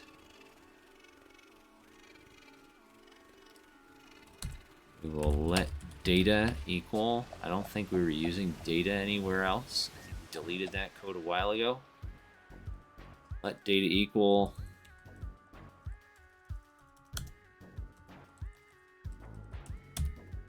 That.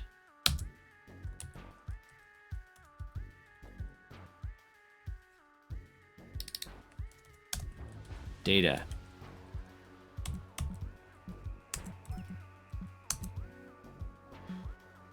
Key not defined. Key.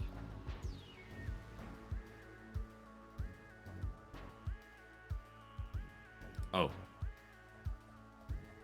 What happened to the old key?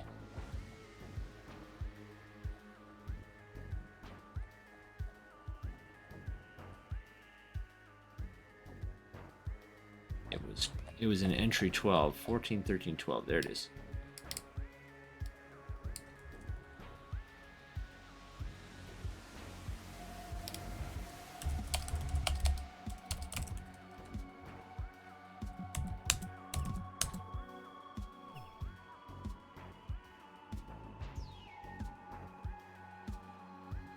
Well, something's not working there because we just got the same...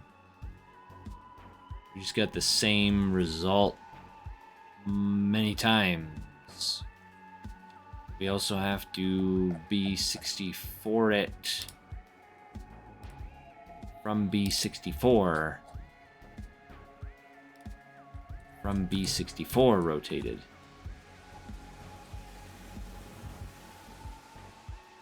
Another ad coming up.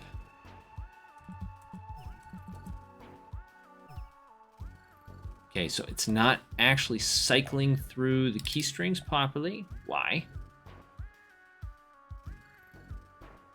But key string of key strings.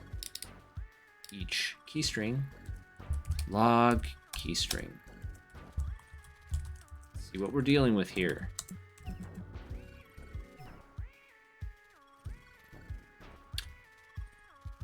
I beg your unbelievable pardon. What did I miss here? For each key string, I'm going to parse int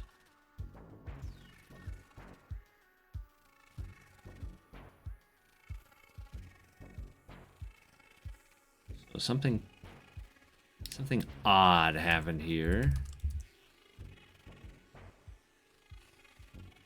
Oh, I know what happened. I didn't do key I++ in there.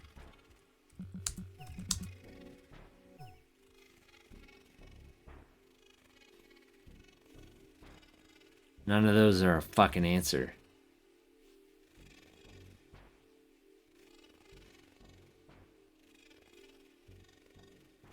I suppose what I could do here is log.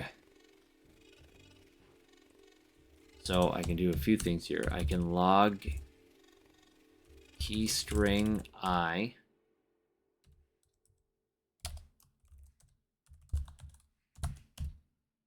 And I can log key string at. I should probably do this one first. Key string at key underscore I.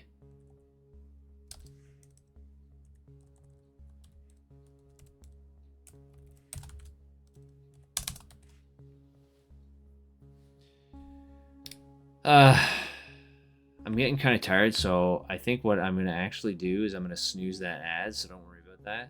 I'm going to give it a couple snoozes. And then I think we're going to call it quits here, even if the breakthrough or not, no matter what happens, because I'm getting too tired. And I think I've missed something. Or one of the encryptions that we have. Oh, that's a lot. Maybe I'll just break at the end here, so I only get one iteration. Yeah, it's possible that the one encryption that we were uncertain about is the one that's being used here, and because we don't have it correct, it's not working. So this one is 0246135. That's not working at all.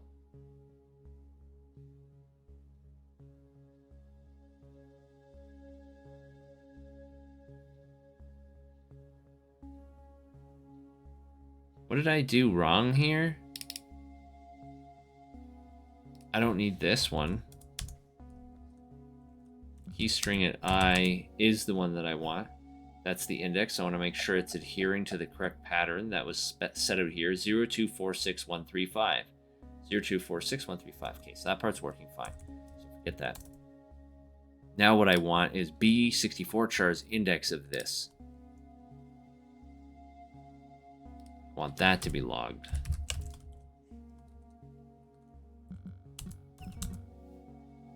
Because this should be the key. Oh no, what I want is B64 chars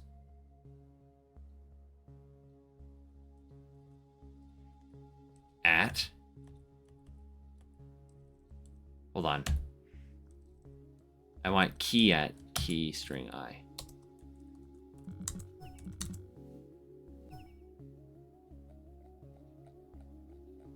I want the key as well. Log key.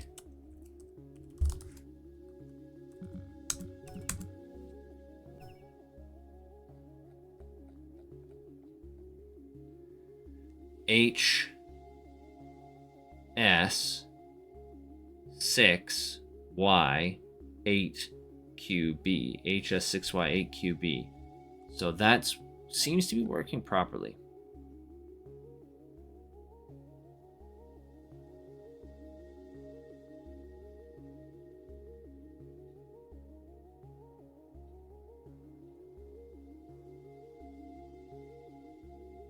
So I think one of the things that bothered me here is that it looked like it was decrypting the same way, no matter what it was doing, which makes absolutely no sense to me. Okay, so this is fine, and that appears to be fine. Oh, I think we already tested that one, so that one should be fine too.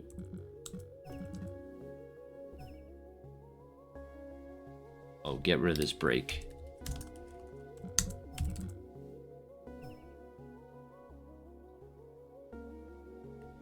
It looks like it is. It looks like a lot of these start the same, which I suppose is not surprising.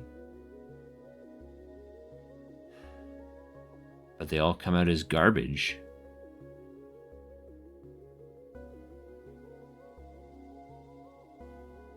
None of them A64 decode.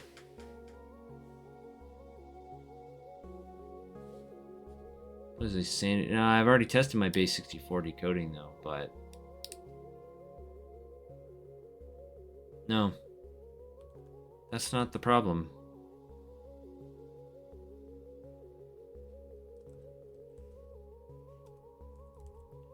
From B64.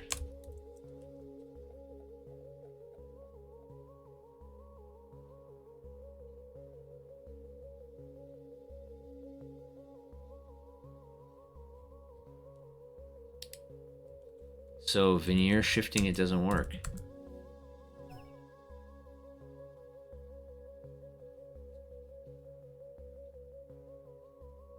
is the only one that starts with a readable character. Exclamation mark UN.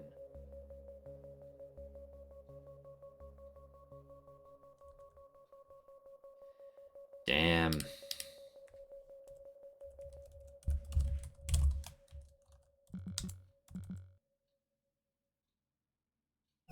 Damn.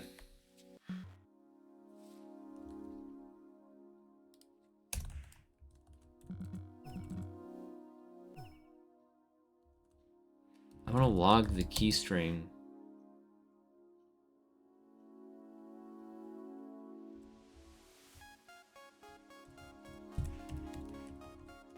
And then I want to log from base 64. And forget this shit. Just run it.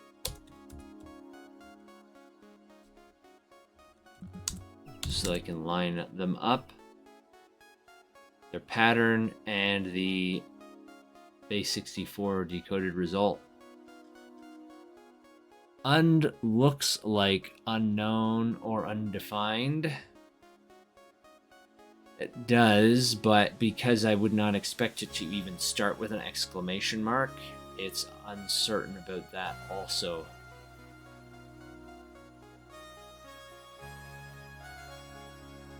Every encryption algorithm pattern that we saw started with a 0. So the fact that the only character here that's not corrupt is exclamation mark, which is also not correct, makes me think that we are still missing something. First letter should always decrypt with the first letter of the key, I think. So it's possible that my veneering is not correct. The way that I'm doing things here. Though I would imagine I would receive an undefined somewhere in here. And I don't see an undefined in any of these. So I can log the rotated, and then log from base 64, and then log an empty line. I think I can log an empty line. I don't think I've done that before. Yes. Okay, so we have the pattern that we use. This is our last snooze, so I've only got 5 minutes. This is the pattern that we use. This is the encrypted string result that we get, and this is the base 64 decoded of that. None of these end up as anything. All of these start with 0. I don't know if... I didn't see any patterns that didn't start with 0. So this is the only one that had anything close, though I mean, like, the second letter here is L. I think that something's wrong. Is it perhaps that we are supposed to reverse Vignere with the key? Take the calendar entry and reverse the way that we did the reverse in order to get the key pattern. That we're supposed to do the same thing. Put a known base 64 on your base 64 decrypt. Yeah, I mean, I'll do that again just to sanity check, but I'm pretty sure that we did that before. So, we'll go Cyber Chef here. So we'll do 2 base 64. If I go hello world, and I take this, I should be able to log from B64 this. Whoops.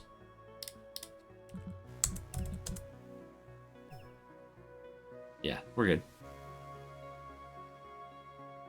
Base 64 is working.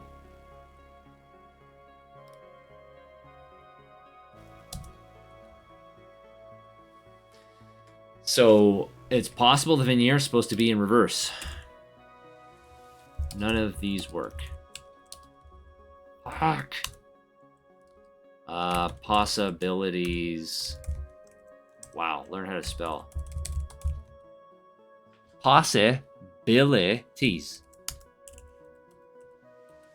So one is one of our uncertain patterns is actually wrong. I suppose we could just try with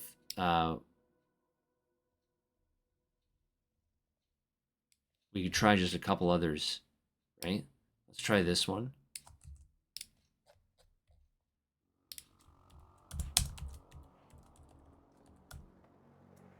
Try another entry.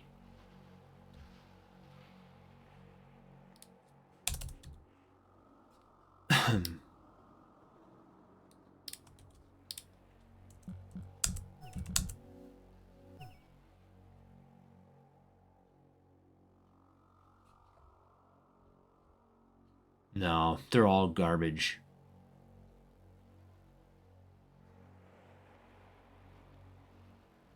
They're all garbage.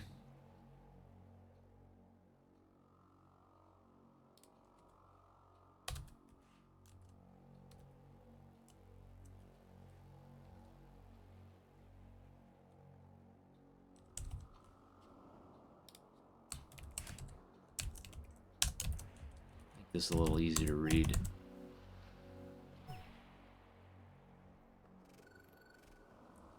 They're all crap. They're all crap. So one of the uncertain patterns is actually wrong, and that pattern is being used. Or Vignier is not so normal. B64 char Vignier is not the correct decryption algorithm. This could mean we need to do a reverse Vignier the same way we derived the encryption or the key pattern algorithms.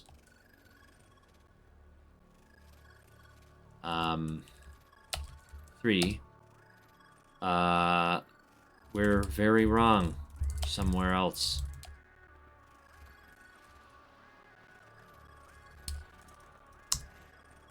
4, there's a stupid bug in here somewhere, though there's not a lot of code. Okay, we're gonna have to call it. It's getting late, but we're close, because at the very least we potentially have all the algorithms, and this is just some troubleshooting that we have to do. So there could just be a stupid bug in here that will lead to my stupid counter going up to 19 or more. Or it could be reverse Vignier, which I'm kind of leaning toward the first thing that I want to try, just because we already know we had to do that to derive the key patterns from the known plaintext. That seems to be, from what I've seen, likely the intended way. Like, those seem to be like the intentional hints. Was the JPEG plaintext prefix that were hidden in some of the secret files having to do Vignier in reverse to get the key pattern. So having to also do reverse Vignier to get the base 64 string would kind of fit the pattern of the puzzle. So we can try that on Saturday.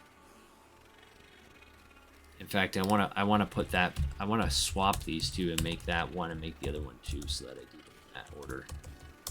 Okay. So that's it for tonight then. Okay. Didn't feel like as good as progress as we made on Tuesday, because we're really flying through those algorithms on Tuesday, but it still feels pretty good. Still feels pretty good. Made some progress still. Getting pretty close. I've got that vaulting and unvaulting thing that's working now. Did I unvault? I think I did. Yeah. Okay. Yeah, I want to bail out of here before this ad hits. So thanks, Mork and Jorstar for coming by and giving me a hand. Thanks, Flux, if you're still around and lurking, for coming and hanging out. And hopefully my help with the interleaving gets you to a place where you can finish your QR stuff. So that'd be awesome. All right, so we'll be back on Saturday. I may be around tomorrow for a bonus stream for doing either some checking out the new No Man's Sky patch that dropped, or some Once Human or Monster Hunter or something. Otherwise, I hope to see you all on Saturday morning where we do a little bit more of this. Okay, be good to each other and yourselves, and I hope you have a great rest of your week. Okay, take care, everyone. Good night.